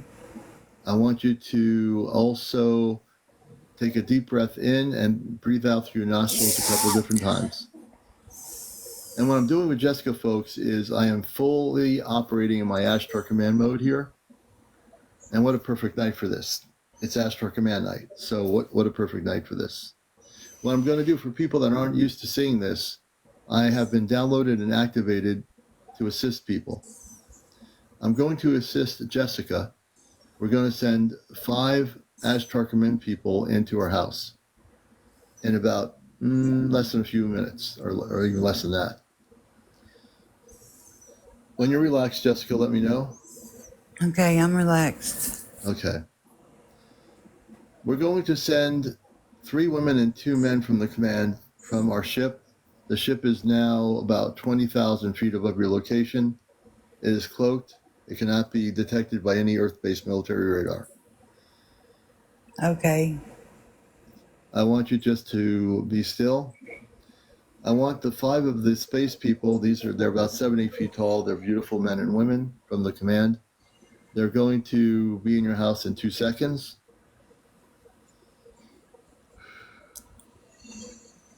As they get closer to you, you'll feel a different energy in your house. You're going to feel a light of vibrational energy in your house in a moment. The one Whoa. man and one of the women, as they get close, where is the marking that was left on you? It's on my left shoulder. Left shoulder? Yeah, almost on my chest. Okay. The man is going to touch that left shoulder where the marking is. Okay. The woman is going to touch your forehead. The other 3 are going to scan your house to make sure there's nothing ritual energies on the anywhere in your house, whether it be below or above Oh, or anywhere in okay. the I house. feel that like a little bit of warmth. Yes, they're now coming close to you. The man is going to touch your shoulder where that marking is. The woman's going to Okay. touch your forehead. They're going to do some work on you. They're like part of our medical team on the ship. Okay. So they're going to do some work on you. For folks that are just watching this tonight, welcome to the show. I am with the Ashtar Command. I am from off planet. I am human, but I also want you to know what you're going to see here is something that nobody else can do. All right. Thank you. Okay. And what they're going to do now is work on your shoulder. There's one other medical person working on your shoulder, and the woman is working on your forehead.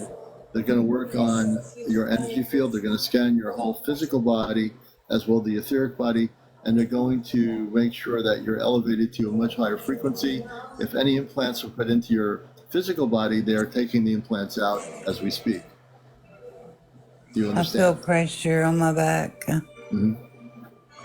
Mm-hmm. So, folks, what they're doing is they're going to check for implants in her physical body, and the Ashtar Command medical people are going to take those implants out of her physical body. She will not feel any pain. They're going to just take the implants out, and she'll be completely free of that in like minutes. It's the things after the event that have led up to a lot of discomfort in my life. I don't feel like those green lights were good at all. No. I feel what's around me good, but I Mm-hmm. don't feel like the green lights were good Right. because the things following and after that in my life have been kind of rough. Mm-hmm. Well, after tonight, you're going to feel a lot better. Matter of fact, you should start feeling a little bit better right now. How do you Yeah, feel? I do. I Okay. feel lighter. Yes, they're taking the implant out of you. Where the marking was is where the implant went in. They're going to take that implant out of your body. Yeah, I feel that. Mm-hmm. They're also working on your consciousness. You mentally were affected when that event happened to you. It affected your whole consciousness, meaning they also affected your brain. Yeah. They're going to center your whole body, and your consciousness are all going to be centered so that you're able to operate more efficiently as a person, and you will not Okay. have any more negative experiences in your life. Thank Do you you. understand? Thank you so much for sending them. And if someone's asking why would they put implants in a person, this has been done in current human history. People that have been abducted or not abducted but have visited, the negativities would put implants in people's bodies to either monitor them or in other events for other purposes. Implants are no good. And thank God I'm able to help people this way. And they'll take the implants right out. The space people are with you. The other three have scanned all the rooms. And do you have a basement? No. Okay. They always ask me that question. So, but you're good. They're going to keep scanning just to make sure that everything's okay. I'm getting Okay. downloads and I'm listening to what's happening here. Do you have a TV on? Yes. Are you able to turn the TV off? Yes. Okay. Okay. Okay, much better. All right. We don't want any external energy from a TV set. So now we're going to be real focused. Keep your eyes closed. Very important. They're working on your brain level right now. The other medical person's going to work on your neck area. So please, the other person, one of the, I think the man or woman, they're going to touch your neck area. The neck is like an area where they like to work on some other levels of your consciousness through the neck area, the spine area going down. Tell me when you feel something. They should be touching it in about a minute or so or less. All right. Take your time. Okay. Okay, you feel it? Yes. Okay, good. I feel heat. So, yes, heat, yes. There's a warmth. See, there are my space medical team. There's like an energy coming from their hand that is actually healing energy, and they're working on your spinal area down through your whole back of your body right Oh, now. that's awesome. Because I have a really bad back. And see, I didn't know that. No. So they're working on that right now. So they're working. I don't know what the end results of that is, but I know they're working on your spinal area. Okay. And let people know, as we're talking about all the things we talked about tonight, part of my mission is to help humanity in every possible way I can. I must be working on my fingers. Yeah, I have no control of that. If they're working on your fingers, they know what they're doing. I'm just here to facilitate it. Awesome. Yeah. And part of what's happening is people need to realize what I'm doing is unconditional love. What I'm doing is for everyone on the planet. What I'm doing is preparing you for something greater than yourself. Okay. Preparing you for something greater than yourself, including Jessica, who's right here with me. Thank you. Who is a very beautiful person. You're a beautiful soul. Thank you.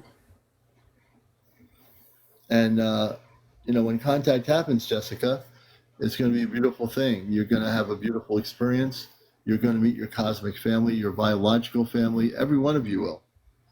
No one here is going to be left out of this. Nobody. I don't want anyone to think that you're going to be left out. If anyone out there tells you that only certain people are going to have contact with the space star people, that person's operating out of ego. Because contact is for the whole planet, not for certain people.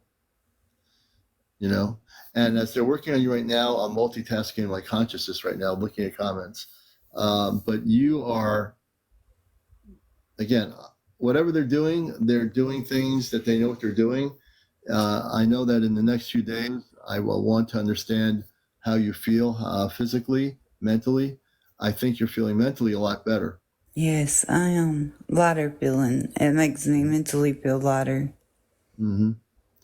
I don't know. I can't tell you whether that marking that they are healing will be gone. It might be an imprint that's there on the skin, but the implant itself will be taken out.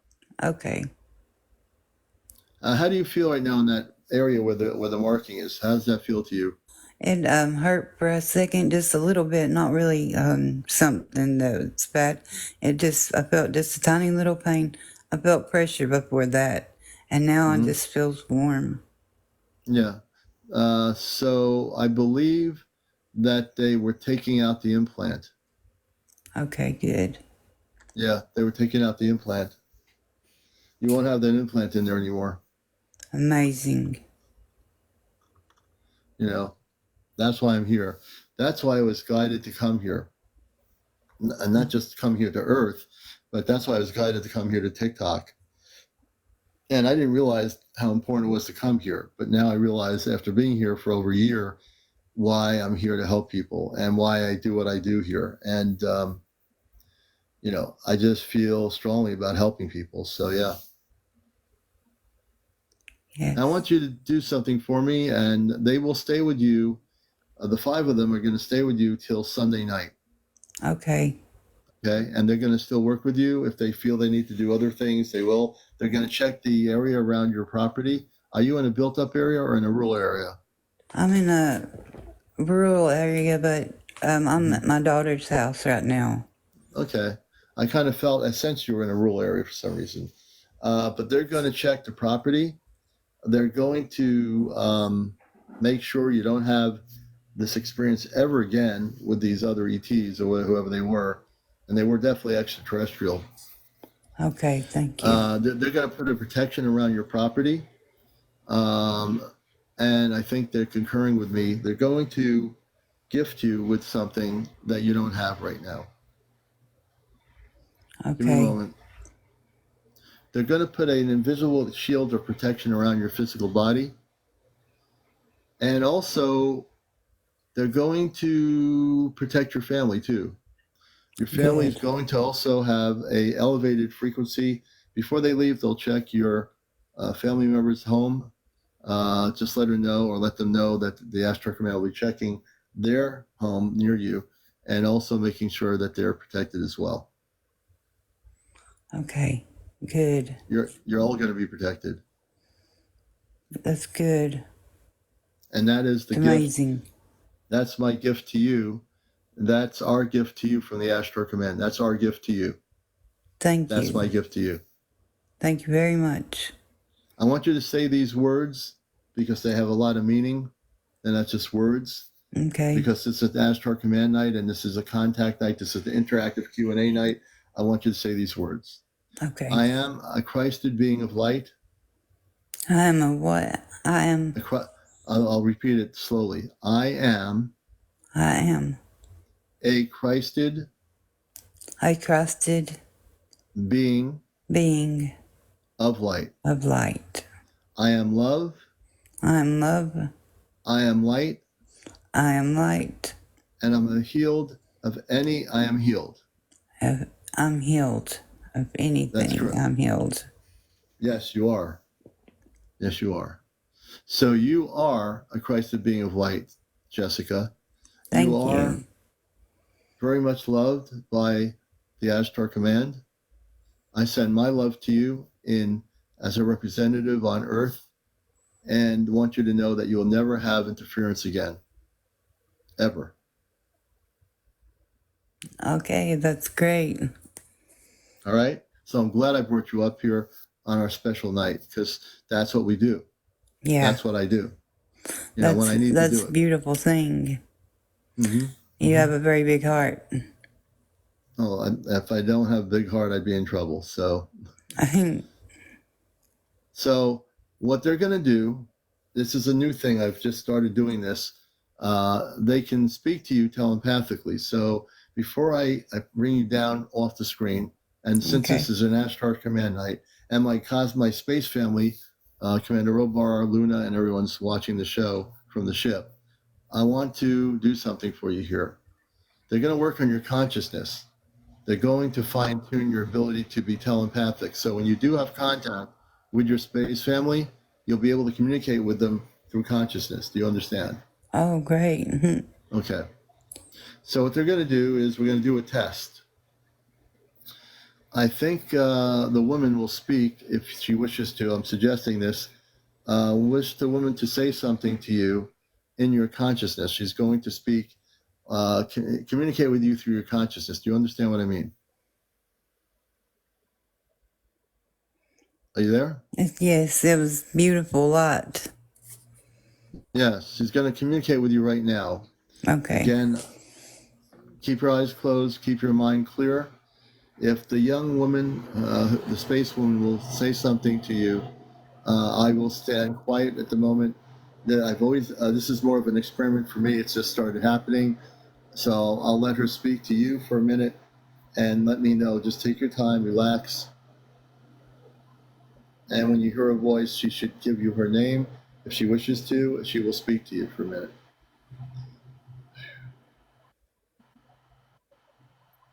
It's Miranda. That's the name I'm getting. Her name is Miranda. Okay. I don't know the names of the space people that come when I send them to people. So that's beautiful. So you had a telepathic communications, and you now can say something to her without saying it to me, just in your consciousness. Say something to her.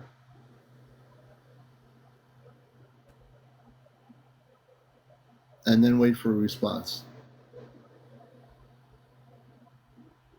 Okay. I did. Okay. And she can choose to respond or not respond. That's up to Miranda. Okay. So now I can telepathically speak to her. Yes, now you're activated. The space people in the room, Miranda, they have actually worked on your consciousness. Now you'll be prepared when you do have contact with your space family biologically. You'll be able now to have a two-way communications in your consciousness with them. Yes, All Carol right. Martin, everybody on Earth does have a space. Well, most people do have a space family. I was just answering somebody's question. Well, Jessica, thank you for being with me on live. Yeah, you're perfectly good now. All right. Thank you. That's great. All right, and keep in touch with me. Let me know what happens in the future. Okay. Okay. All right, Jessica, All we're right. gonna bring you down, and I appreciate having you up here. This is Ashtar Command Q&A, and this is CmdrAleon, your host. And we're just really having a beautiful night of connections with everybody here. This is our special night every Saturday. So we're glad. Hey, Kit Kat, we're glad to have you with us. Hey, Kit Kat. Jessica, you're blessed. She just communicated with a space person in her room named Miranda, who's one of our medical people. I don't know their names. I don't know anything about that. I just send them over to help. Could you tell right away she was dealing with those things by tapping in? You mean dealing with the things she was explaining? Waves in the ocean. Can you be a little bit more specific? And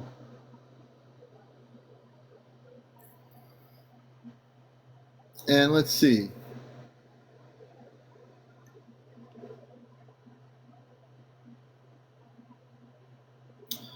Okay, so let's see. If maybe April's just getting on. If someone, maybe she was off planet, try to message April to join us. Papa Smurf and a few other people, maybe Alicia. See if we get April on here. She might have been off planet or doing something, but we need to see if we can get April on here.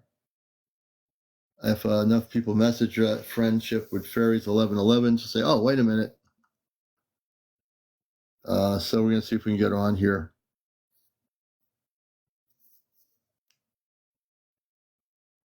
Oh, she's not live. But someone said her light's on. The color of lights. Let's see here. I'm going to answer your question. Timolius Tick says, "Does color of lights matter or mean anything, Commander?" Interesting question. Well, colors, to me, colors can be meaning a lot of things depending what the colors are. Can you explain what you mean? Have you had an experience with colors? I have a feeling you've had an experience that is color related, so I'm very interested in that question. Grateful says, "I guided sent it out telepathically and she'll hear you. It will work." Hey, thank you, Grateful. Lights are on, Jessica says. Yeah, her lights are on. So her lights are on her TikTok, so she's got to be on. But she's definitely not live. Well, my lights are on. I keep my TikTok on all the time, and I'm not always on. So she could be off planet. She could be on the spaceship right now.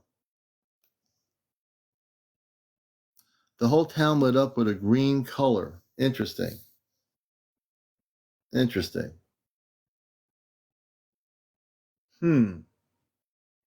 Yeah, she's not live. She's not live.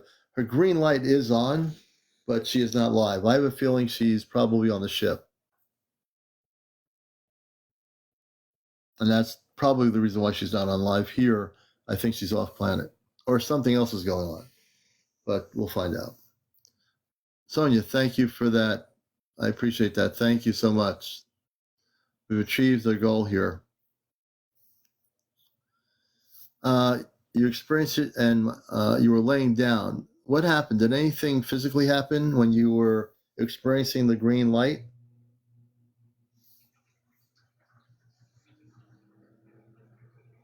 Only for a few seconds. Interesting. Interesting. Very interesting, matter of fact. I'm not sure what the answer is to that about the green light. I'll have to meditate on that. Ashley, welcome. Johnny0011. Grateful Tom, welcome back. Jess R, welcome. This is a beautiful night for everybody here. I live near Lake Chapala. Where's Lake Chapala?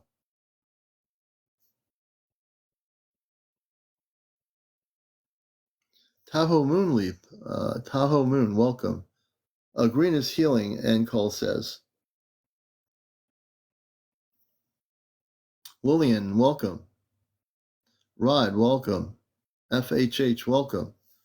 I saw a thing about a future time traveler, and so far they have been proving themselves with current.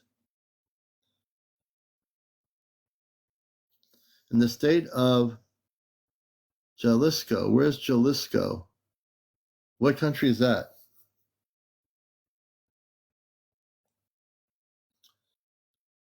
Oh, Mexico. Okay, you're in Mexico. Okay, very good. Very interesting. Lake Chapala. Ah, Mexico. Okay.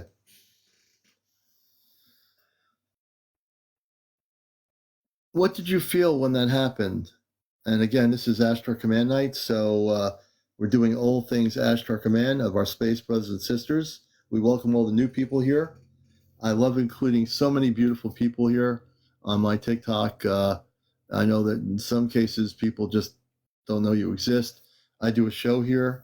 Normal nights, Sunday through Friday nights is our regular show. And we're going to bring April on here, my sister. I think she just popped in.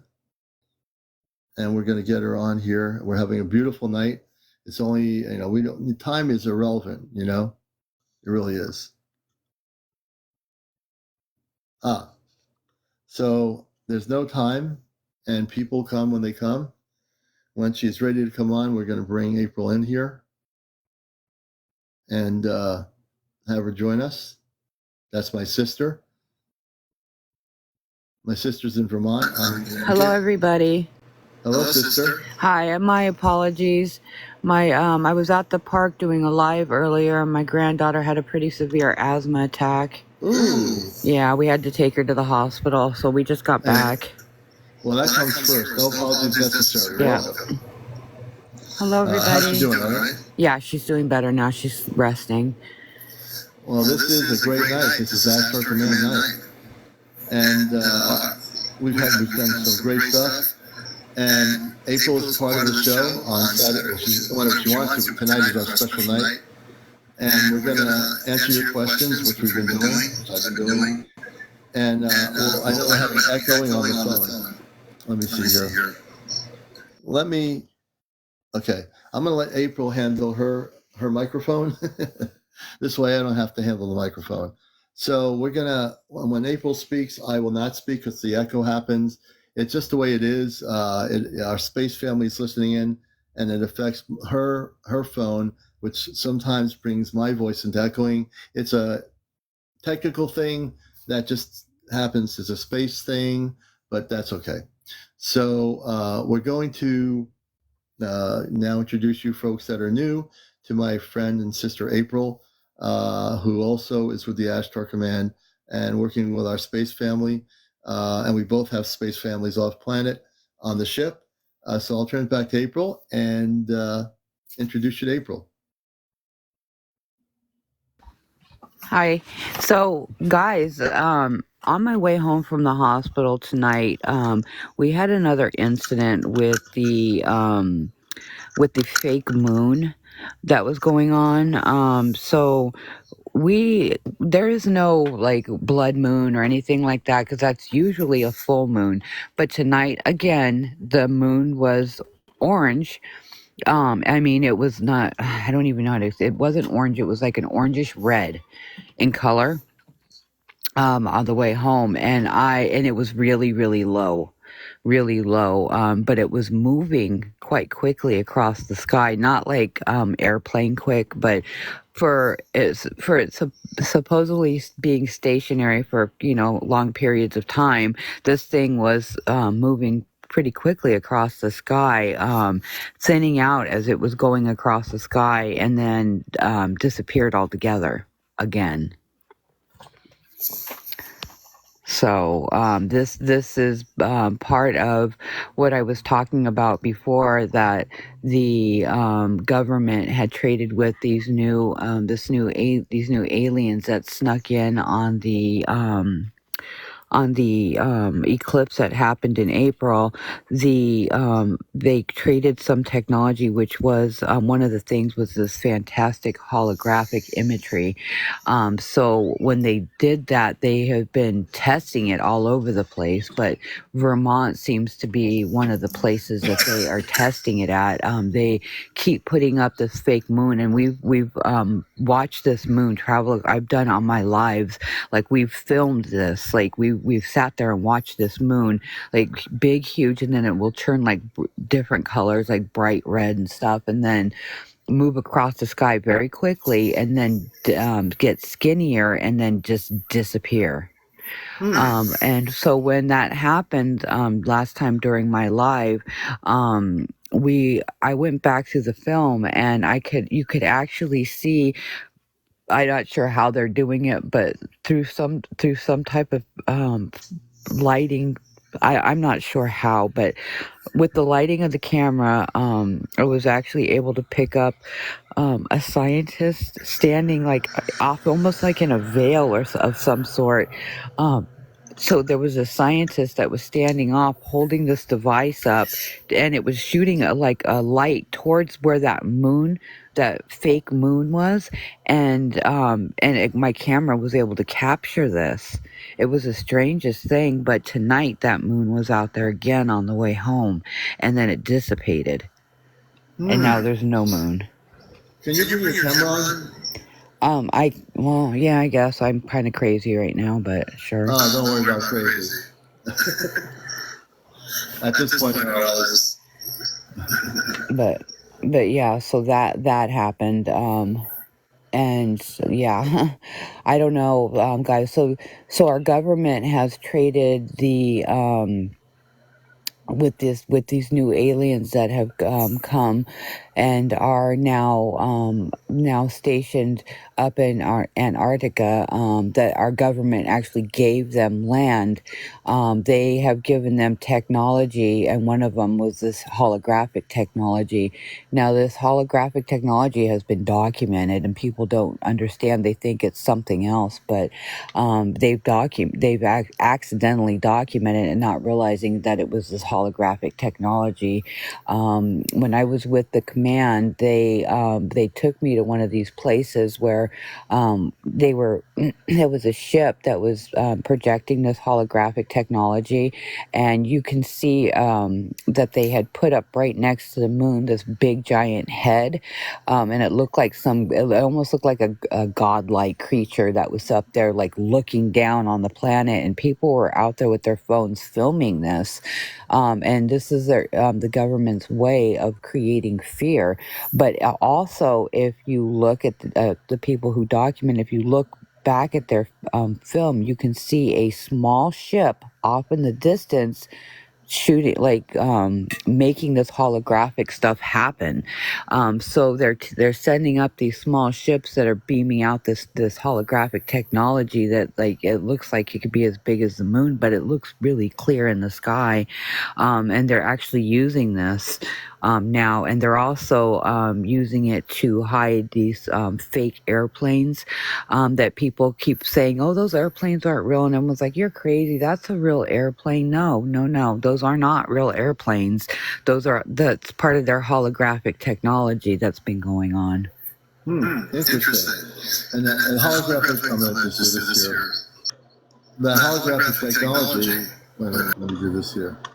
The holographic technology, folks, this is the thing. The negative ETs that have given the government the reverse engineer technology to do the holograms now and to do the fake moon, we know what a real moon looks like. The real moon is actually a galactic space station. The fake moon that April's talking about, that people have been seeing, other people have actually seen it. It is not exactly what a real moon looks like. And again, understand the moon that I've talked about here for months. The moon that exists, that was put here, is a galactic station. The fake moon, which is being a holographic image, has been, as she's talking about a spaceship. The negative ETs have spaceships where they can create these things and make people think this is what it is. And I do know other people that said they did see those faces, that I've talked to random people on Facebook that I know in some of my groups on Facebook. And this is what they're doing. They're utilizing these things to scare people and also to have people be disenfranchised, meaning they want you to think a certain way. They want you to get scared. That's the whole aspect of what the government's doing. They want people to be afraid of the fact that there are the people that are coming from other worlds. They want you to think that the people, we, the Ashtar Command, are the ones that are the bad people, when we're not. It's these other ones, the negative ETs that have been working with our government, and these new ETs that have been coming in. They're very sleazy, to tell you the truth. They are working with the government. The government's being given things to utilize against our planet, and to also, on the surface world, to scare the public in any possible way they can. As April had talked about when she went into the oceans, they've been utilizing the technologies to also hurt intelligent life forms, the mer people and others in the depths of our oceans. So they're not just doing that, they're doing this other thing as we look into space at what is supposedly the moon, which in fact, when it disappears and becomes nothing, a real moon, the galactic space station, would not disappear. It would be physically manifestation would be there and you'd see it. The one that is the holographic moon, it's like putting something on a screen on a movie theater and then they take it off. They're just like, wait a minute, that movie is not over yet. Why is it off? They take it off, they put it on, they can turn it on, turn it off whenever they want. That's exactly what April's saying and what she got to see. And in terms of also what she's experienced on the Ashtar ships with our family, where they've taken her, about what's going on here. There's a lot of sleazy stuff going on with the negative ETs working with our negative government, what I call the secret government. And but there is, Ashtar Command is very aware of what's going on, and they are going to stop it. And it's just that now it's one more thing to have to deal with before contact, is this other group of ETs. They're not a large group, but they came in and they're working with the secret government to try to mess things up here. I'll turn it back over to April. So, also, there was a big hubbub about these these aliens that had been attacking people, and this was, I think, in Africa or something like that. That they were saying that this girl got hurt, and so that also part of that holographic technology is what was happening. And then what they did is the government had army people like traipsing through there because what they were trying to do is they were trying to utilize the land over there because they were trying to build a second space station. So they were trying to clear any people out of there, frighten them with these fake holographic aliens that were scaring the people down there so badly. And then the government fake got involved and then said, "Oh yeah, we're going to go out there and check this out, and we'll see if there's anything out there." And then but what it was actually our government that was in there, and it's the people that are working with these negative ETs, and what they're trying to do is they're trying to utilize a chunk of land out there, so they can create yet another space station, so they can utilize our resources, which is not going to happen. The reason why you stopped hearing about it is because we, the command, have been out there clearing out the negative stuff that's been going on down there, and making things right. And let's see here. April, can you elaborate on that thing in Africa, that area where they were clearing people out? Is our command, well, obviously they're aware of that area because you just explained it. What is now happening to counteract the negative ETs of having a base in Africa? So what they did is they brought in reptilians to because the reptilians are masters at digging out and they're masters at digging out underground caverns and finding them and utilizing them and building quickly underneath the ground. And so what these negative beings are doing is our government is working with these negative reptilians. So the reptilians were building these was trying to build these a new space station down underneath the ground over there, so they could get around freely. So they were creating tunnels and whatnot. Well, like I said, the Ashtar command put a stop to it. We knocked down all those tunnels. We got the reptilians out of there that were building. We actually sent them home. Many of them were actually being forced to do the work down there.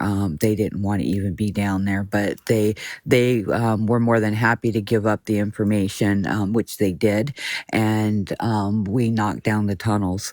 And the government is, there's nothing they can do about it because we took the reptilians that they were utilizing.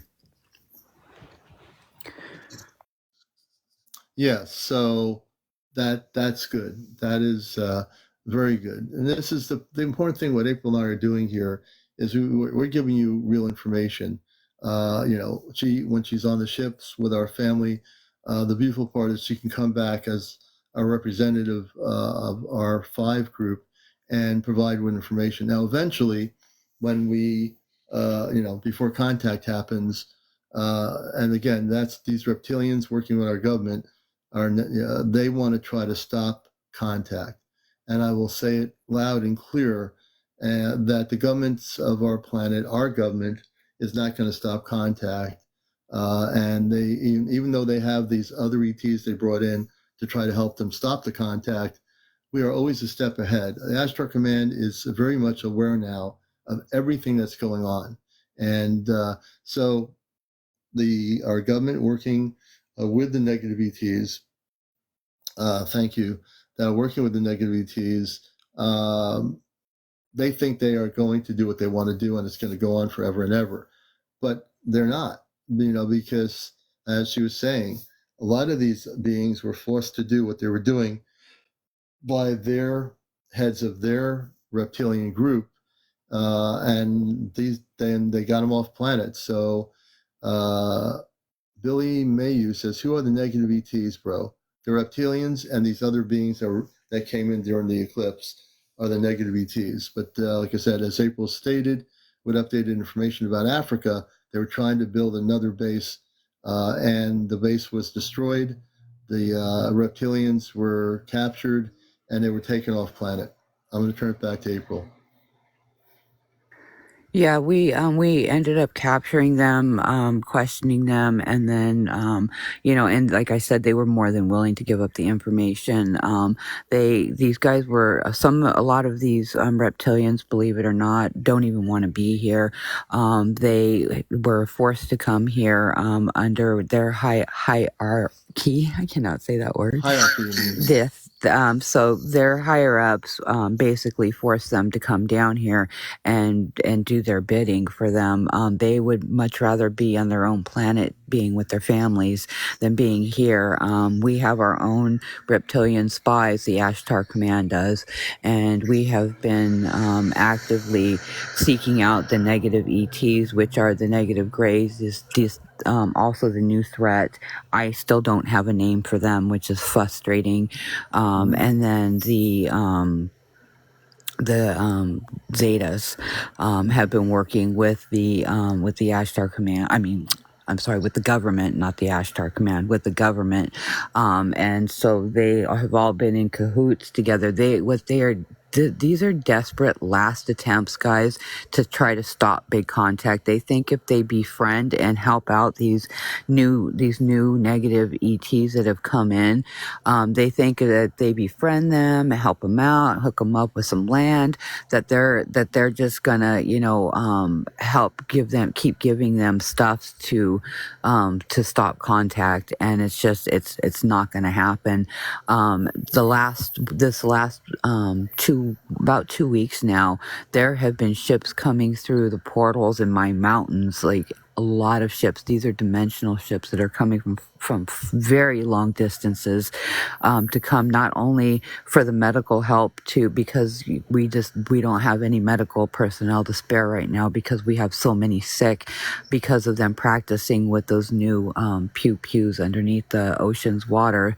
There have been so many beings that were affected by this that they have brought in more medical staff to help out, and so they've also with that have reached out to other life forms that are good in the galaxy to come through.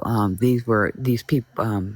Space people were expected to come anyway for contact, but they have come early because of the new threats to the planet. Because now other space beings are getting involved with interfering with our way of life, which is supposed to be a big no-no across the board, but somehow the government managed to find some that were completely against the light and want to do dark, dirty deeds all over the universe. And let me do this here. Hold on a second. I think, April, we should take some questions from our audience. There's a woman that's coming on here. If you have a question for April and myself in our Ashtar Command Contact Night, we'll proceed to, excuse me, answer your questions. We'll be happy to do that. There's a lot of ships coming. A lot of ships, and not only that, we had a lot of people affected in the oceans and other life forms when they attacked those life forms in the oceans. The mer people, you heard the story that April talked about when she was holding the hand of a little mer girl that was 6 years old, and what happened to her, that she died because of the negative energy technology that was given to the government to use against people. So we're very committed, April and myself, in making sure, and the Ashtar Command, our family, our biological family who we love, and the greater galactic forces of the command, we're dedicated here to make sure that there will be contact on this planet. And the government's going to do everything they can because they're afraid. They have no power. No matter what ETs they bring in to do, devious things, the Ashtar Command will stop it. They will stop them once we find out who they are, and they are going to stop it.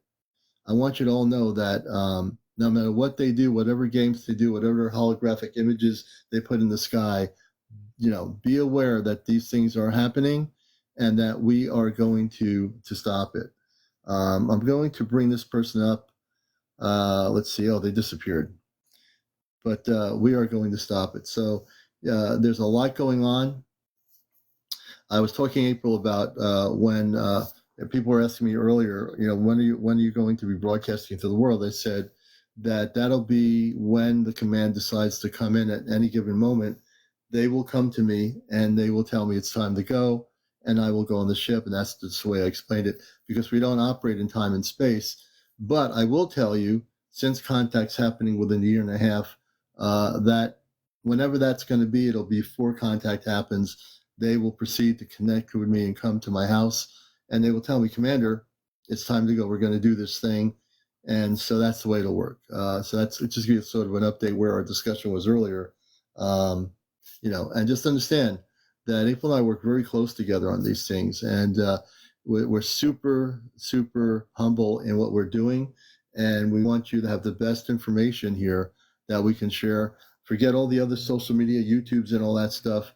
What you're getting from us here, and what we're giving you, whether we're here together or when April goes live, what we're giving you is the most accurate information of anywhere on the planet you're going to get. And I say that with a lot of humbleness and complete understanding of the mission work. So I'm going to turn it over to April. Yeah, guys. So the government is, like I said, doing a last ditch effort. I don't like, always talking about the negative stuff that's going on, but this is the truth, guys. This is what has been happening. And the government is going to do all they can right now, because they are now realizing that everything is out of their control. They have no say in anything anymore. They are trying so hard to create problems, create havoc, create whatever they can to make these good space beings that are coming to help our planet. They're trying to make them look bad by saying that all space beings are negative and that they're just here to hurt us. And this is simply not true. I have been now for the last year working very closely with these beings, and I have not met a more loving, humble, spiritually advanced race of beings in my entire life. These beings are, they're all family oriented. They're all about loving and helping one another and, spreading the love around. The command is, it's nothing to mess around with. It really isn't. They don't want anything other than to help us. They're not asking for anything, but they've been here. Guys, they've been here for a while now, bringing technology to help us. I have been to several now storage facilities that are underneath our surface of our planet, that they have been bringing technology down here. So after, when contact does happen, this technology is going to be brought up on the planet's surface for all of us to use.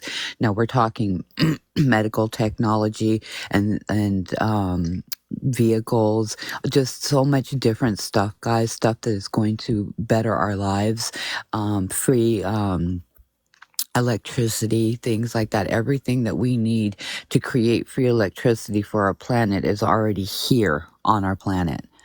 Everything that we need to create free electricity on our planet is already here, and some of it has been here for a couple of 100 years. Just so you guys know, it's been stored waiting for us. And that's the amazing part. Let me just do this here. I just had to reset my goals again because I reached my goals before. So I'm setting the goals again for the hat with the mustache. So I appreciate all your support. You can also go to my Venmo account on here on TikTok on my main profile page. Any donations on my Venmo, which is part of PayPal, would be appreciated, or just do TikTok gifts. I'm fine with that too. And also support April as well, my sister, gifting her as well for all the wonderful work she's committed to doing in her life.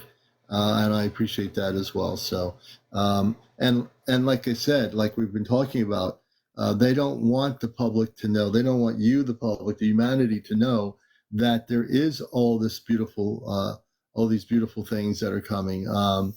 They want you to think that this is the way it is. That's why I've said for years, all the documentaries on TV that are promoted on TV, anything, even on TikTok or YouTube, the images that are used are images to make you be afraid of extraterrestrial intelligence, of people from other worlds.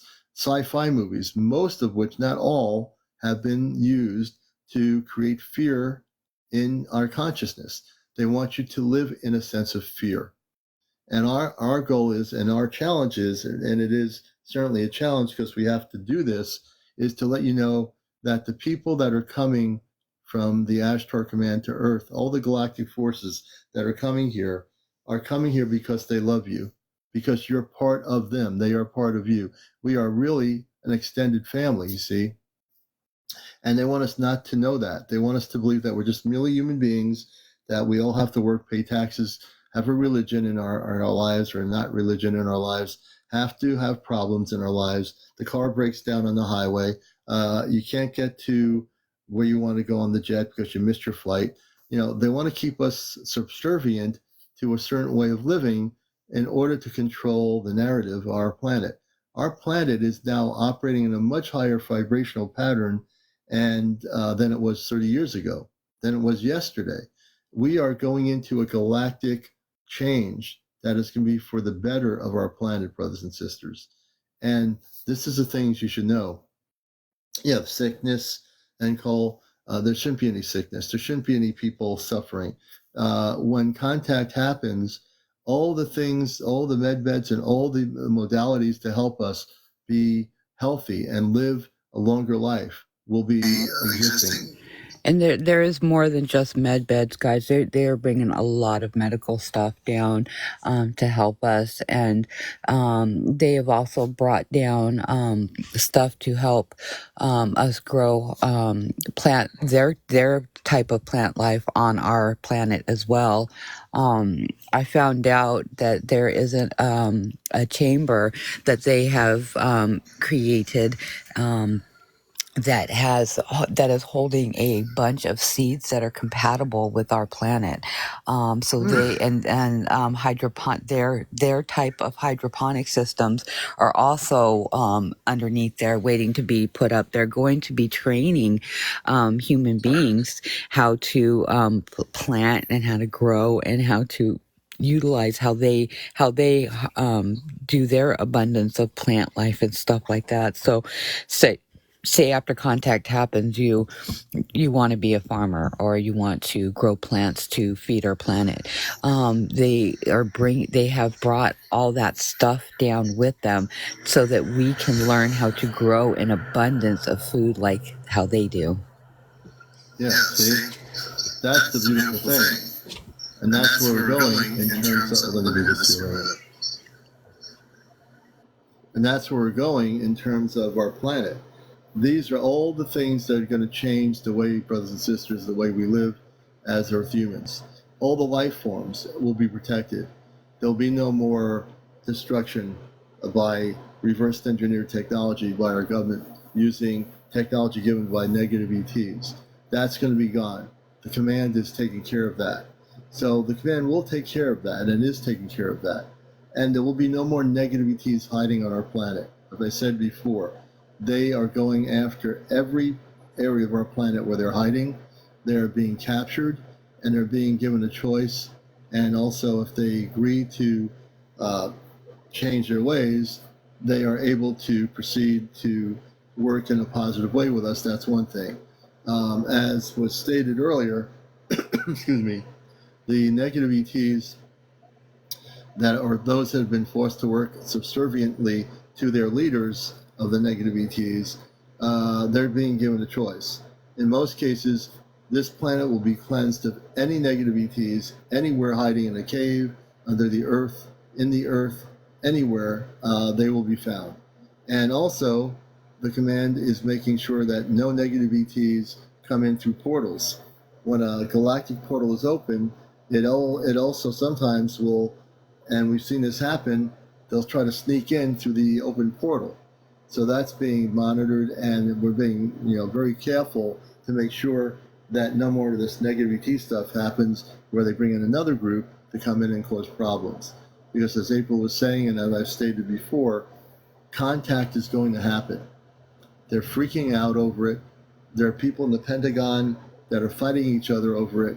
They all know it's going to happen. And what will be irrelevant on our planet is all the earth-based religions, all the earth-based politics, all the earth-based politicians, all the prime ministers, the Arabian sheiks or whatever you want to call them, all irrelevant. All right, all the things will be irrelevant. We're going into, and it won't be like an overnight thing. We want you to understand that everything that's happening will be happening gradually. When contact happens, the command knows that people aren't going to just shift in 2 seconds. We're not there to shock anybody. We're here to help and reunite in a very beautiful, harmonious way, where slowly you'll be freed from all the stuff you were taught, and now you'll know that in the universe there's a better way of living that is not based on taxes, religions, politics, shopping malls, all that stuff will eventually be non-existence. It's going to be a beautiful, beautiful way of living, and I think it's going to be for the better for all of you.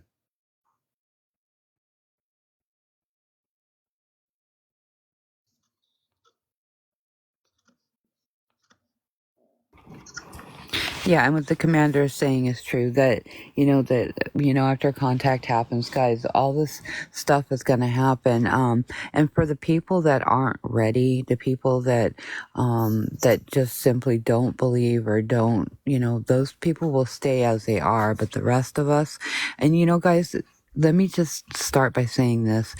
They realize that we are not perfect. They get it. They understand that. They're not expecting us to be saints. They know that we've made mistakes in our lives. They know we are not perfect. We would not be human if we were perfect.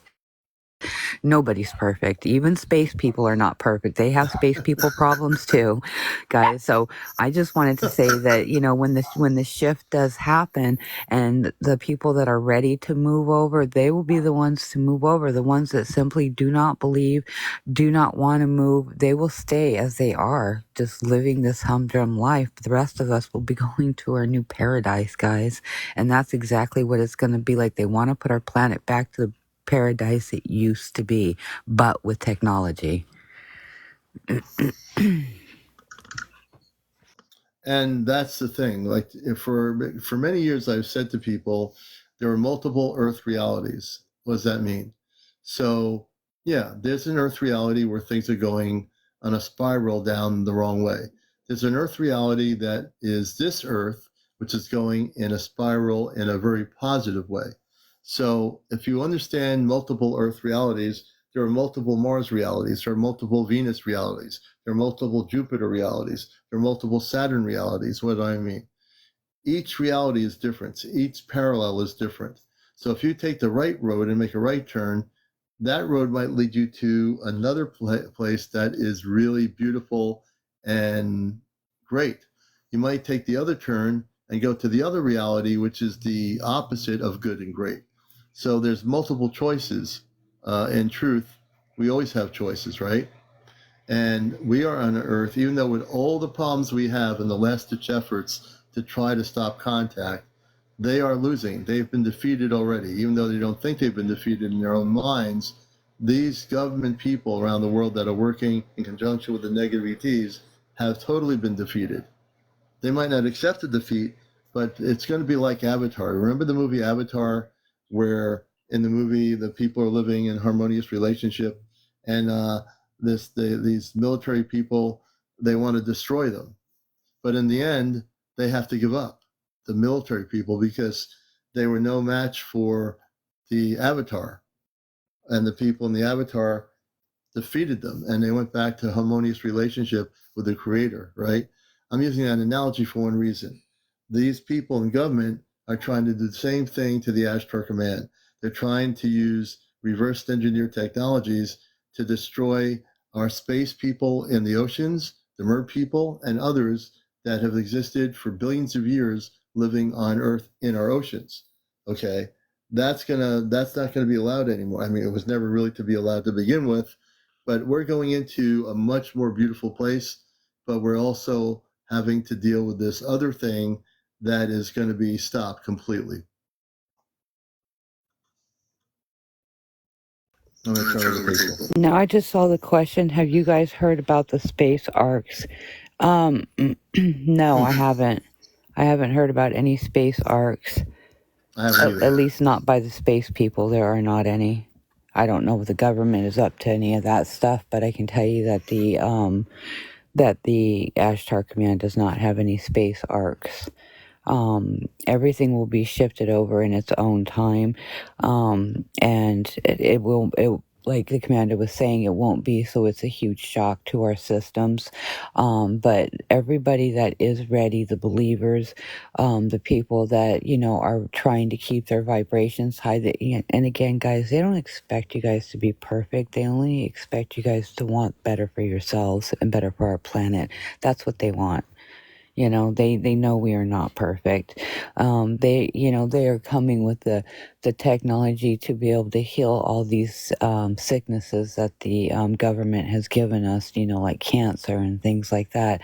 All those diseases were man-made diseases. Those weren't something that was just, discovered here on the planet, and we had it for thousands of years and somebody picked it up from a bat or a dog or, it's none of that, guys. These are man-made sicknesses that they use to send out the unwanted, the elderly, the ones that they feel like they can't use or utilize. And this is the way to keep the population thinned out, as they create these different sicknesses that, just thin out the herd. And that's the way they see it in their eyes, as we are just cattle to them. So we are not cattle. We are better than that. Oh yeah, and not only are we better than that, we have another question, April. Tushy Mooncakes. That's a good name, Tushy Mooncakes. I think it's Tushy. Anyway, she says, so how come these Mir and space people don't reveal themselves? Doesn't make sense. I'm going to turn that over to April. Let me see here. The reason why they don't reveal themselves is because humanity was not ready until now. So now everybody, all the space people that have been here this whole time, that have been living amongst us this whole time, now that we're ready, they will come out with big contact. That also includes Bigfoot. The Bigfoot beings have been working closely with the Ashtar Command for years and years and years, guys. I mean, they've been with them for a very long time. And also the other dimensions, like the Fey realm, is also coming out, and they will also be living amongst us. And I know it's different, and it's going to be different, guys. It's going to be a different way of life, because we're going to be living amongst space beings. We're going to be living amongst Bigfoot. We're going to be living amongst fairy people. The fair folk used to live and work with us hundreds of years ago, but we took advantage of it. We were not ready for them. We really weren't. And they try to utilize their gifts and powers to get ahead and to control things, and that simply can't happen. We have to look out for one another. We have to be united as one. We have to be like a family, and that means everybody. That doesn't mean, just Uncle Tom and Uncle Frank. I mean, I'm talking about the whole planet. We have to unite as one unit. And, that's what they want for us, is us to be one people, not segregated like the government would have us be. Yeah, they definitely don't want us to be segregated, leading more into what April's saying. They want us to live in a harmonious relationship with each other. We're never supposed to be a planet, brothers and sisters, where we're all fighting against each other. We're all separated, whether we're poor neighborhoods, rich neighborhoods, people with like mansions versus people with little shacks or cardboard boxes to live in. That's not the way the earth was supposed to be. There was a time when the earth was not like that. But when the negative ETs came into the planet, all havoc broke loose. And for billions of years, there were galactic battles over the earth between positive and negative. Now we're at a situation in this current humanity in 2024 where, the final battle is being completed. The battle this time is that we're having no more of it. We're not letting these people go and do what they want to do to the people of this planet Earth, you being the humans of this planet. We're not letting them do that anymore. We're putting an end to this. It stops now. And the government knows that their time is limited.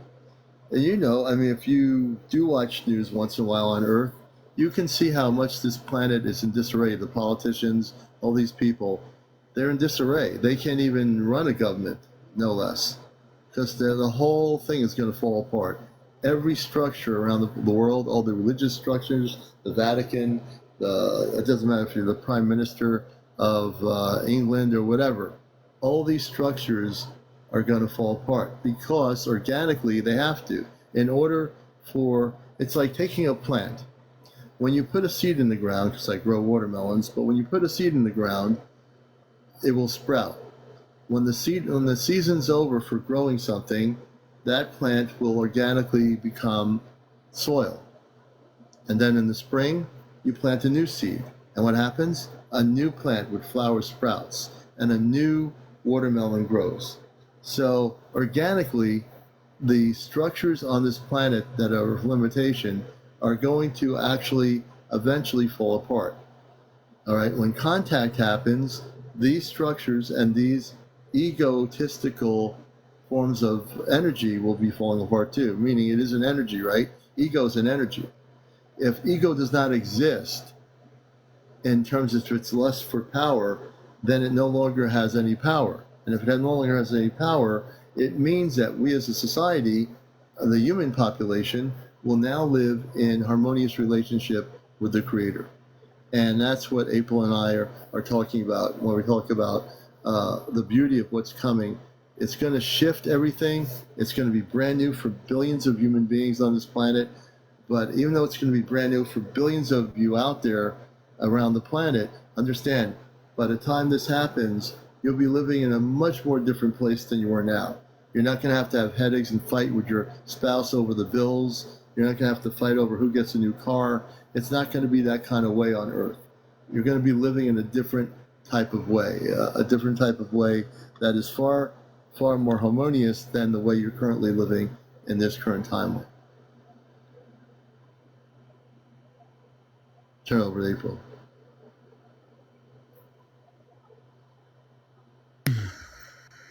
And that's so true, Commander.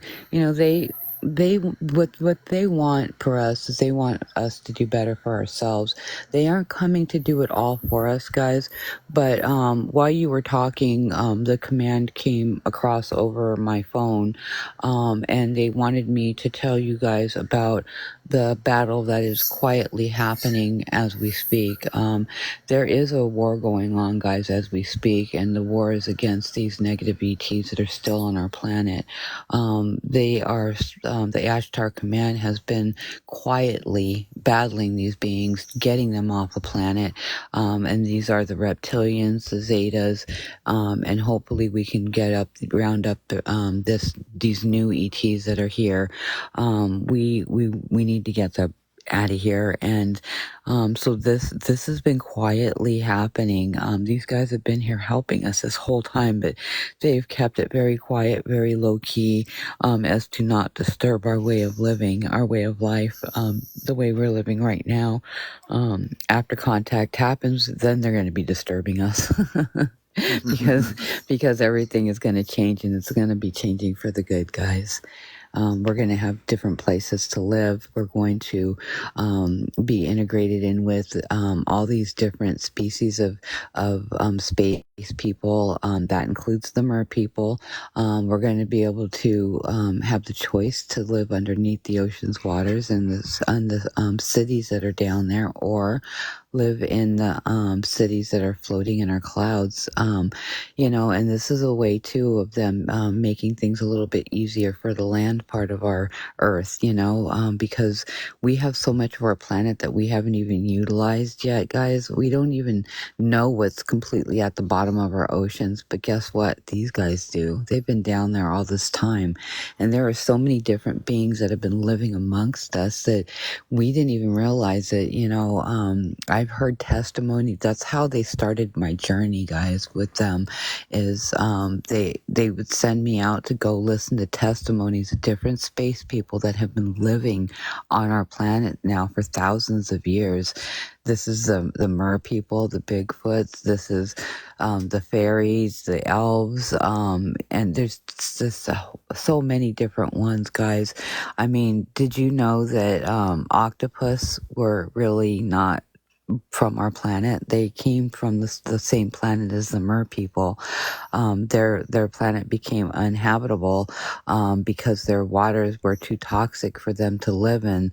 So slowly they had been being shipped to our planet because they found out that they were compatible with our ocean water. So they were being brought here to live on our planet. But we couldn't handle ourselves again, and they brought with them the Anunnakis were the ones transporting them here, and the Anunnakis were also the ones that help them and the mer people set up for this free electricity from our planet. But back then, people didn't really know what electricity was, so it was way far advanced for them. But they were trying to figure out a way to weaponize it, and we can't do that with gifts that are given to us. We can't take advantage of it.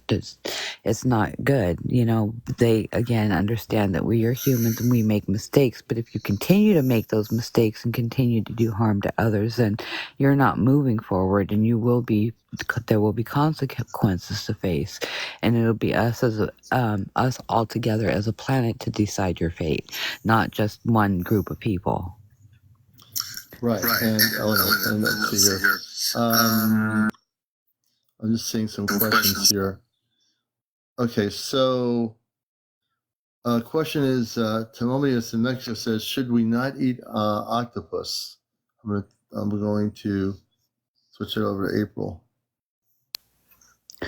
Not every single species of octopus is from outer space. The giant octopus, the ones that change colors to the ones that turn red, those ones are from outer space. Also, dolphins and whales are not from our planet. They actually, in some parts of the universe, have this is going to sound really far out there, but this is the place to talk about it, so I'll just throw it out there.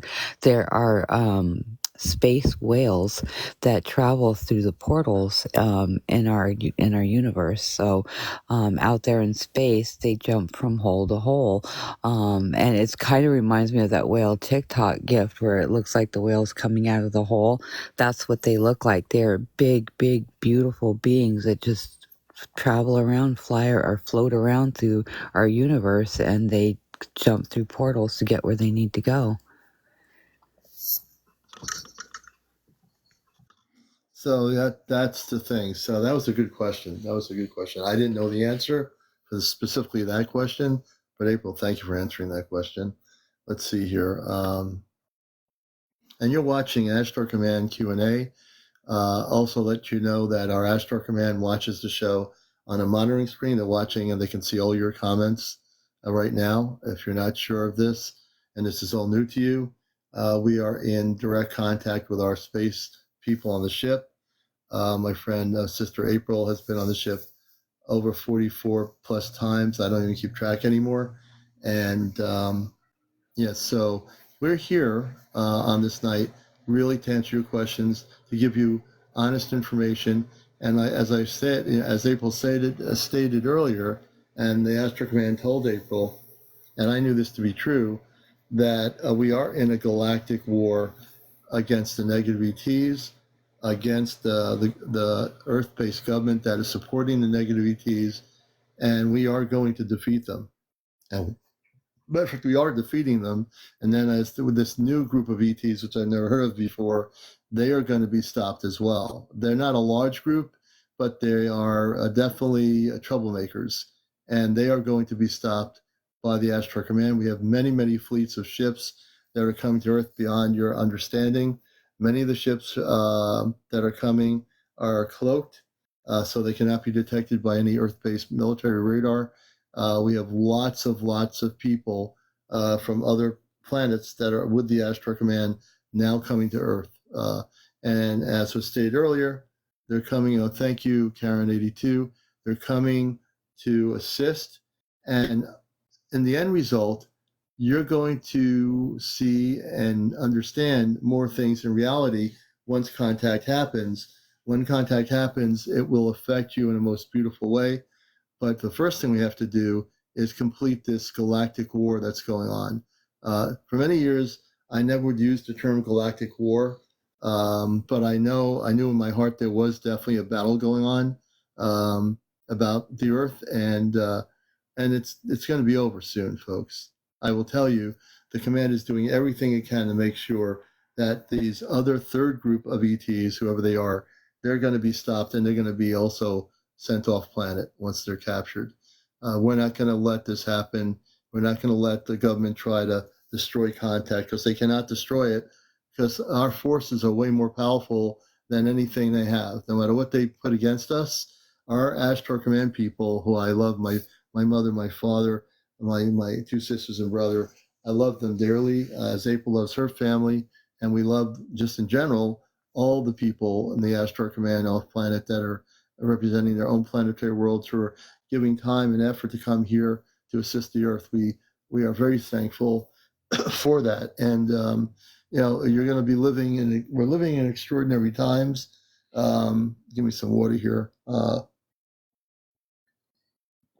But when we do have the broadcast to the planet, I'll go back to that for a moment.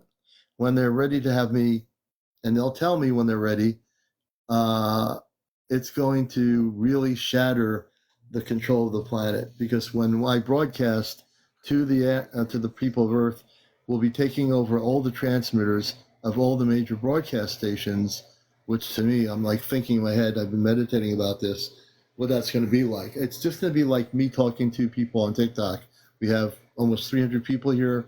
Just look at me talking naturally the way I normally talk, and I'll be broadcasting to the whole world of billions and billions of humans, and they're going to hear for the first time from the Ashtar Command, me on a spaceship with 4 Ashtar commanders in a control center on the ship, will be taking over every broadcast system on the planet, on the Earth. And when that time comes, if you ask me when it's going to be, please don't ask me that, because they don't operate on the ships. They're not operating in a sense of time.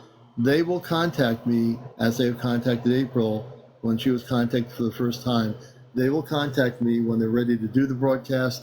I will know in advance, but I can tell you it will be before we have contact, within a year and a half, whenever that is. I'm prepared for it. I'm obviously a media person. I know how to speak on a camera.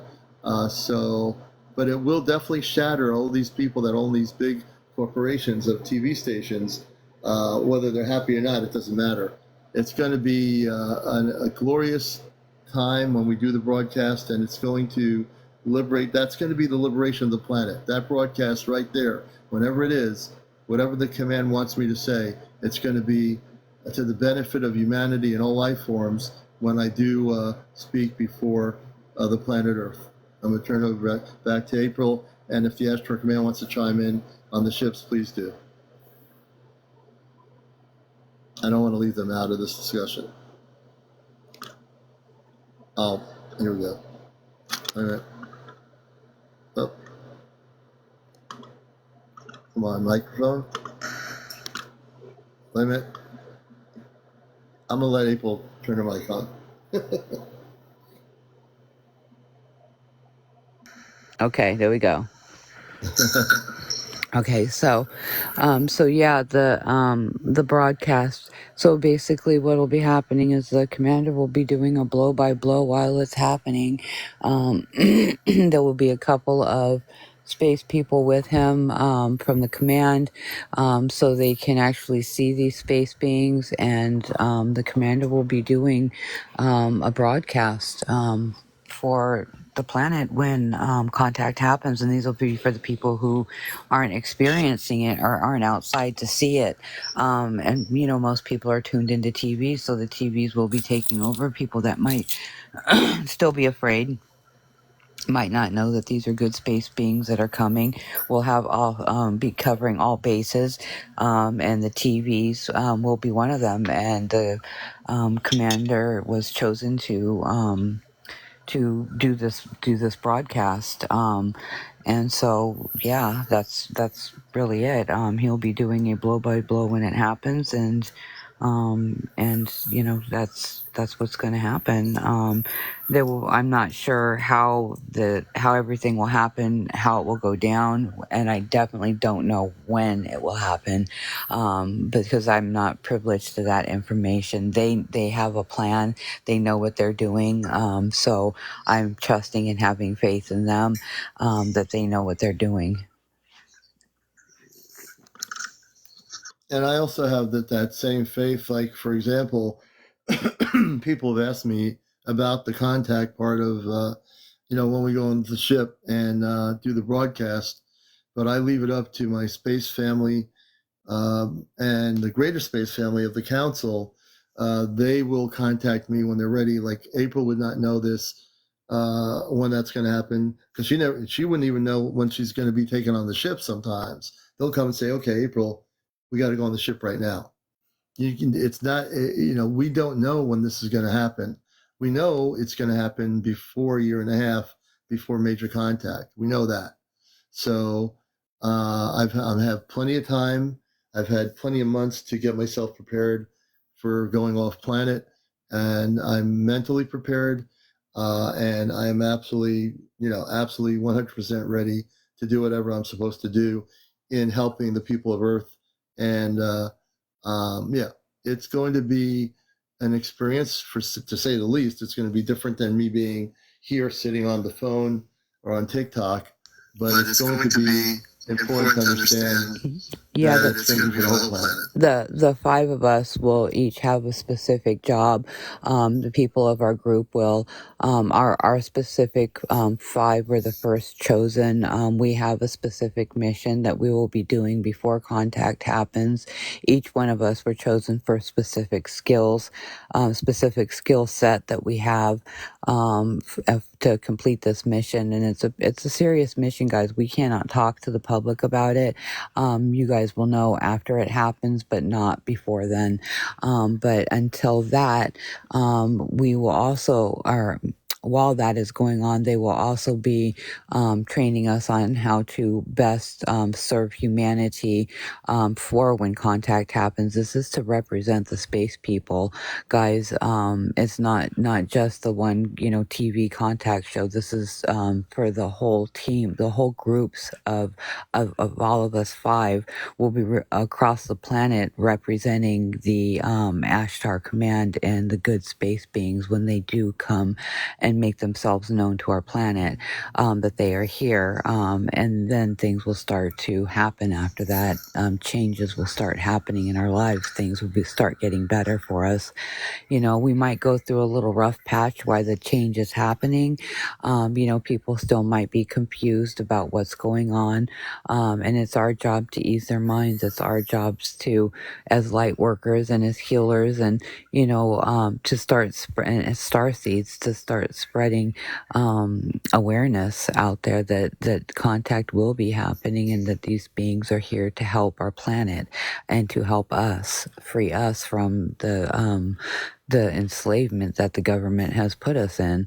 We weren't meant to live like this. We weren't meant to be hungry. We weren't meant to go with, be paying for electricity.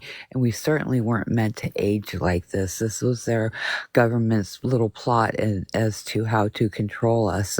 Same thing with time. Space people don't see time the same way we do. This was something that was made up by the supposed elite. They were the ones who created the illusion of time so that we could be controlled. And we tricked ourselves into believing that we were supposed to age the way we do now, by controlling us with time. So they got us aging quicker. That way we leave our bodies quicker. And that's their way again of thinning out the herd. And like I said, again, we are not sheep. We are not cattle. And I would concur with that. We aren't sheep or cattle. We are really beautiful people. And question is, Karen, who you say, I have been hearing about contact for over 20 years. I hope it's not another 20. Well, and a lot of that stuff on Facebook, when these people that channel, they'll say, oh, we're going to have contact, the channelers. Whenever since I've been on Facebook, I've heard channelers say, we're ready, we're coming, we're going to be here. So that came from a lot of channels, and you'll hear most of that information was from channelers channeling, and a lot of it just was from their higher self without really any real information. What's happening here is what you're getting here is directly from off planet. So when April goes on the ships, she has been directly in contact with our space people and the council. And the council has told her, contact will be in a year and a half. None of the information, Karen, is coming from like a channeler or somebody saying I'm channeling Bagash or something somewhere in the universe. It's coming directly from on the ships. The information we're giving you is coming directly from our space people, men and women, who are dedicated to helping our planet. And so when they tell you contact, and they tell April, we're going to make contact in a year and a half with the people of Earth, that's direct information. Direct information. People need to make a note of this. And somebody asked, will we get younger? Yes, we will. They are going to help reverse some of our aging process. They're hoping to get us back to where we were at our best in our bodies, health and our physical fitness. So that's what they're in hopes of. This medical technology that they're bringing will help with that. And not only that, I'm just going back here and making sure I didn't skip any questions. The Dawn says the UAPs I see are basically just monitoring the military training site near my home. Let's see, a year and a half from now, yes. Alan Carafelli, yes, a year and a half from now, there will be contact. Will we get younger, Greta says. Of course, once we have contact, we weren't supposed to age like we're aging. Our physical structures were supposed to be way, way younger than we look. River Blues, let's see, I'm just going backwards. Will we get our best body back? Will we get our best body back? Yes, that's what they're in hopes to reverse our aging process too, is when we were at our healthiest and fittest. And their technology will help with that. The Dawn says, I believe, and again, this is a belief, I guess, Dawn, you say you believe they can do little to change human life. You believe who can do little to change human life, Dawn? I want to see if I can understand that better.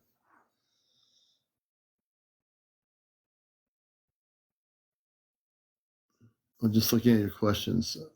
Use some lotion on.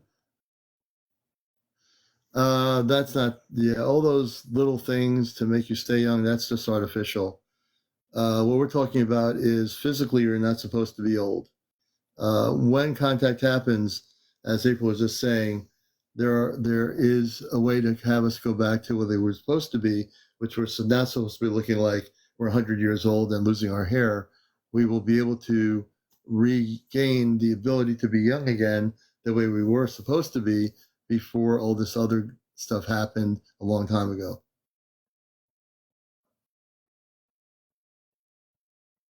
So somebody's asking, will wars end? Yes, they will. Though they will be ended before contact happens. That's each and every group has a specific mission, and those missions will be helping towards that. So to answer your question, yes, before contact happens, there won't be any of this battling and warring and all that stuff going on, because hopefully by then we will have reined everybody in before contact happens, and that's what we're doing now. Sean Lee Anthony, let's see here. Sean Lee Anthony is saying, so all the military bases can be used to house all the people. Amongst other things, I'm sure that once the military housing, which exists, and if there are people living there or they're empty, I'm sure people can live there. But it's not just military housing. The planet's going to be shifting in a way when contact happens, when the way we live, the homes we live in, will be way different than the way we structure our homes currently on Earth. There's going to be other ways of living in structures as our space families live on other planets. Excuse me. On other planets, their homes are way built differently than on Earth. The way our buildings are built, home structures are built. People will learn on Earth how to live in different structures that are much more harmonious with the universe than what we live in right now. But yes, the military bases, if the housing is not being utilized by humans already that have families there and they're empty, I'm sure if that is one way a person wants to live, I think it's much greater than military-based housing. It's about Earth-based living. It's about the structures of living on Earth that will affect all of humanity.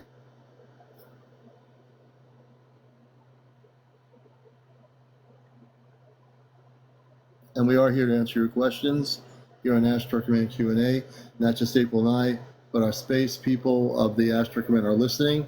And if you have any questions, please feel free to ask, and either April and I will respond, or through her phone they will respond. Somebody's asking, Rivers Blues, April, are all ships battle ready? Most of them are, yes. Most of them are. Now, the ones that are not battle ready are heavily protected. And those would be ships like the ones that aren't battle ready. It would be like the weather ships. They are not equipped for battle. Those ships are equipped to clean up our atmosphere, to help our planet, to clean our waters and things like that. But the waiting ships now, where our space bodies are, those actual ships aren't battle ready because they are not meant for battle with our bodies on them, but they are heavily protected. But the rest of the ships are battle ready, yes.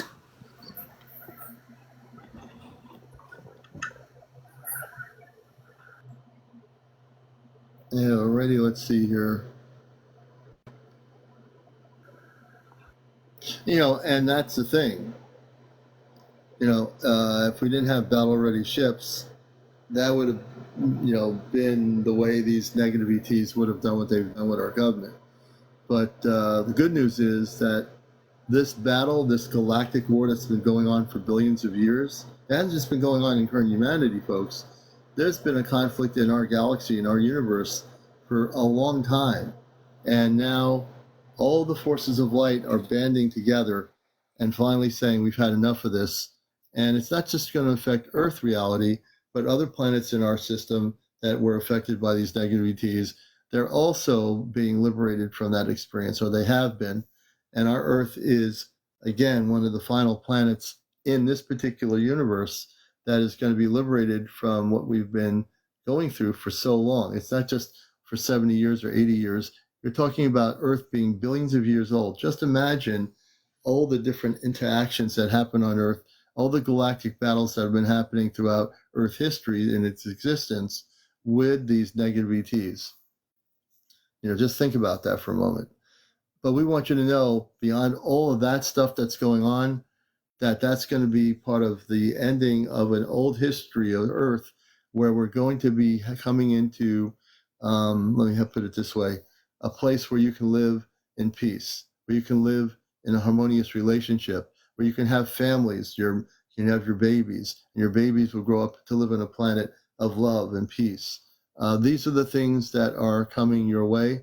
You're all participants in this. You're not just, going to, like you go to a baseball game and you're rooting for your baseball team. You're sitting on the sidelines watching who's going to win.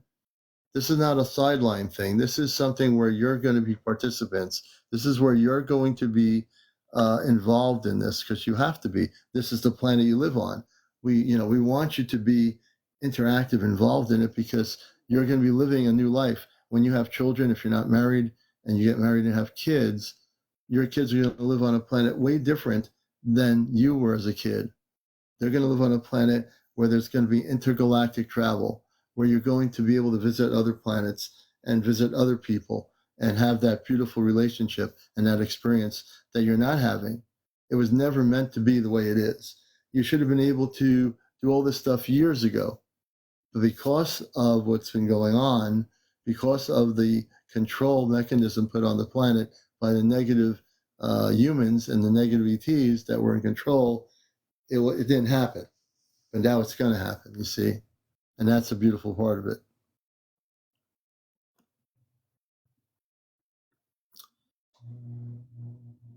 Little Leah says, makes me cry. I want to cry when you say, live in peace with your babies.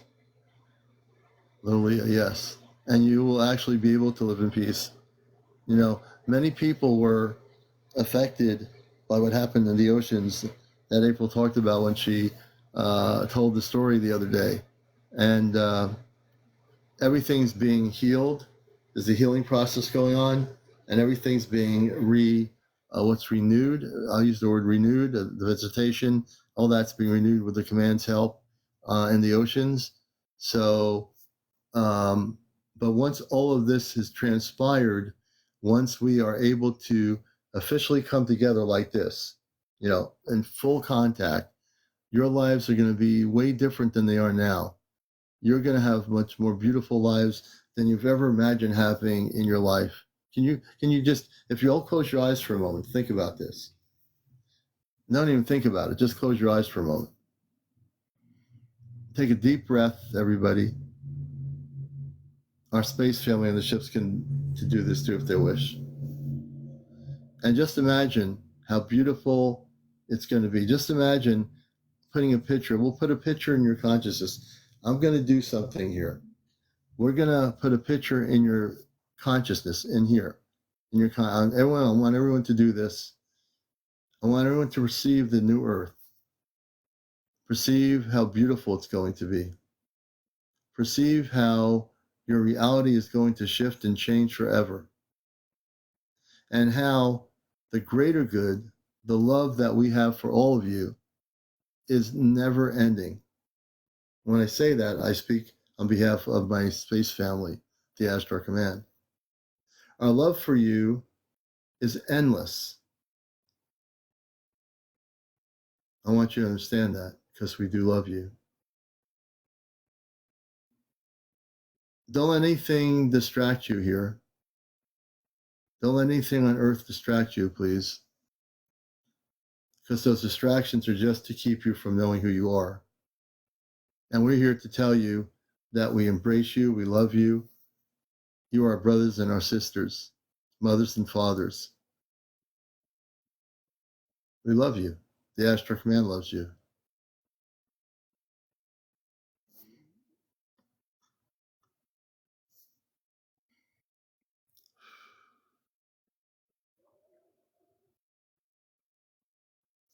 I'm going to turn it over to the command and also to April.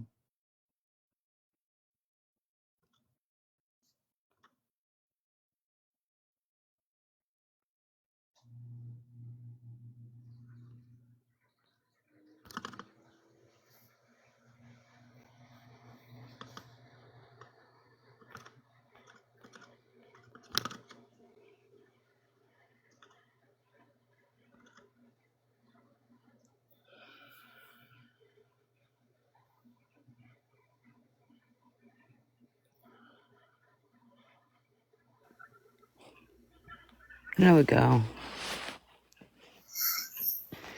don't know what was going on there. My mic wouldn't unmute. I couldn't unmute it. I think they stopped it from unmuting. I could hear them on the ship. Like you could hear the voices. There was like several voices, but they were all talking at one time. So and they kind of blended in together.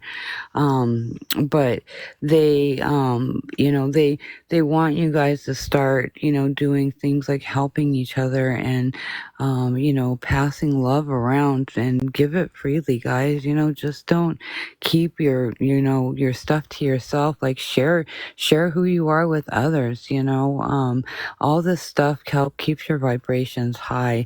And like I said, they understand we're not perfect, guys. We will never be perfect, and they get it, but what they do want us to start doing is start doing better for ourselves. And the people that do that, those are going to be the people that move forward. And this is after contact. And if I know there's no flashing, so if they want to speak, I'll be silent for a minute. And if April hears anything they're saying, we'll let her relay it to it. So we'll take a moment for our space family to speak.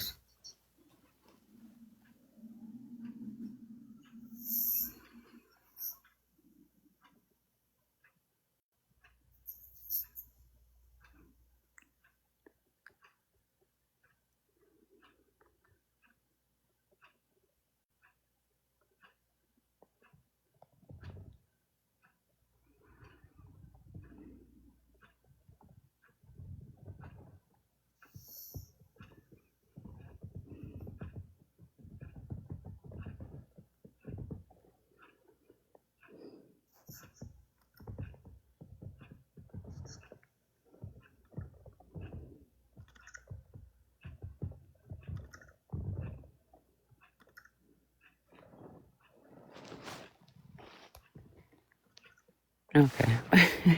I don't know what is going on with my microphone. Can you hear me? Yeah, I can hear you. Okay.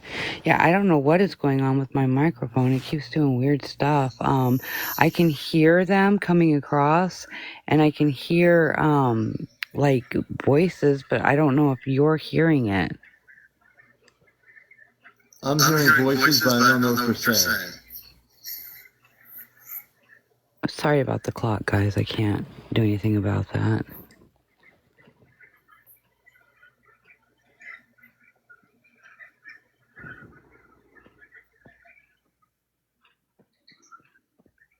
Can you hear them? Mm-hmm.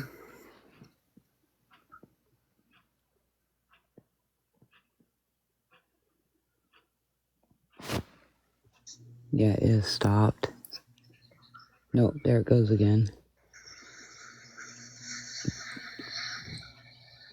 This was happening on my radio. That was happening on my car radio on the way home. But here's the kicker is that my radio was off. Really? Really. It was coming across like that with my radio off because I shut it off because my granddaughter was sleeping. She was exhausted. So I just shut it off and I had the windows cracked a little bit to let the air in the car and, just so she could hear the noise because I knew she'd fall asleep when she heard it because she was tired. And she ended up falling asleep, but I just, I wasn't paying attention, wasn't thinking about it, I just wanted to get home, And so I'm driving, and then all of a sudden, mind you, I shut the radio off. This was coming across. It's been doing it for actually a couple of days now, where the car radio will be off, but they'll come through the car radio even while it's off. Yeah, I think that I can hear them. I have my earpods on. I can hear the Ashtar commanders speaking. I can't make out what they're saying amongst themselves, but I was able to listen to them. So if they wish to speak to the people, my audience, if there's a way they can go one-on-one and just one speak at a time, this way, if April hears you all speaking, it could be confusing. So people on TikTok watching this, if one of the space people from our ship would speak one at a time, that would be great, if that's what you want to do. I mean, if you can do that. Well, you can't do that. That's the thing. I'm trying to unmute the microphone.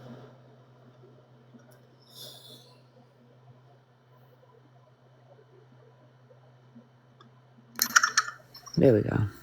Okay.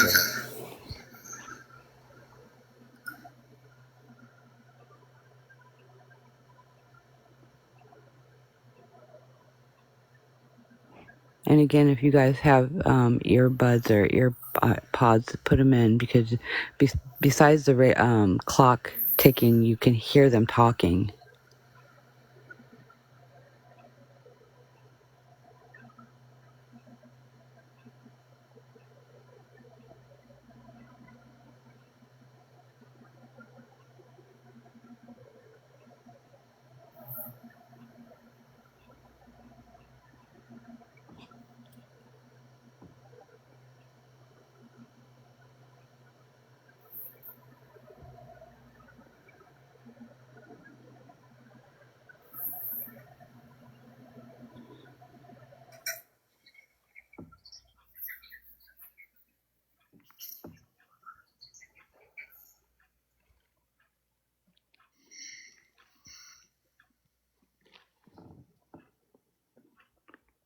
And Someone's asking, how many people are on the ship? there are lots of people on each. There's different ships, guys. I count. I don't know, honestly. There's lots of people on each ship, except for the single being driven ships. Those ones are driven by usually one or two space people. I have one that frequents out in my woods, and we have started calling him Bluey, and he is a bluish colored orb ship that travels around through my woods, patrolling the woods and protecting the my property. And the driver that drives that ship is named Anthony. But I have met several different space people that some of them live on these ships. Some of them, travel between the ships. It just depends on what kind of ship it is, where it is. They have different sizes, guys. There isn't just one type of spaceship. There are several different types of spaceships.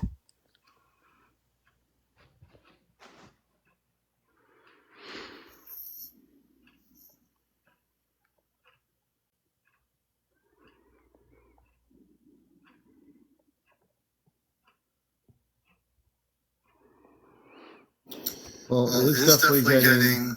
Let me just go through this for a minute. We're down to about 2:17 a.m. in the morning. It's been a really great broadcast here.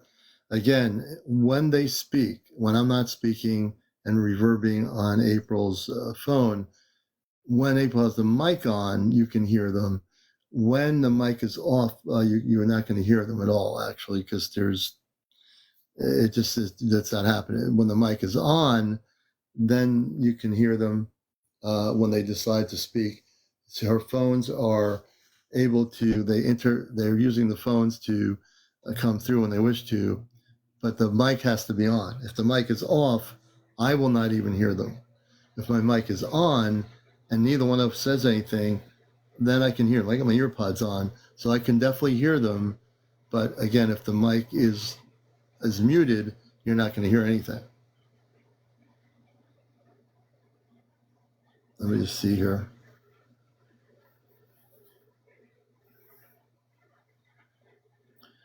So I want to thank everybody for being here. April, my sister, everybody out there, man, you're all beautiful people.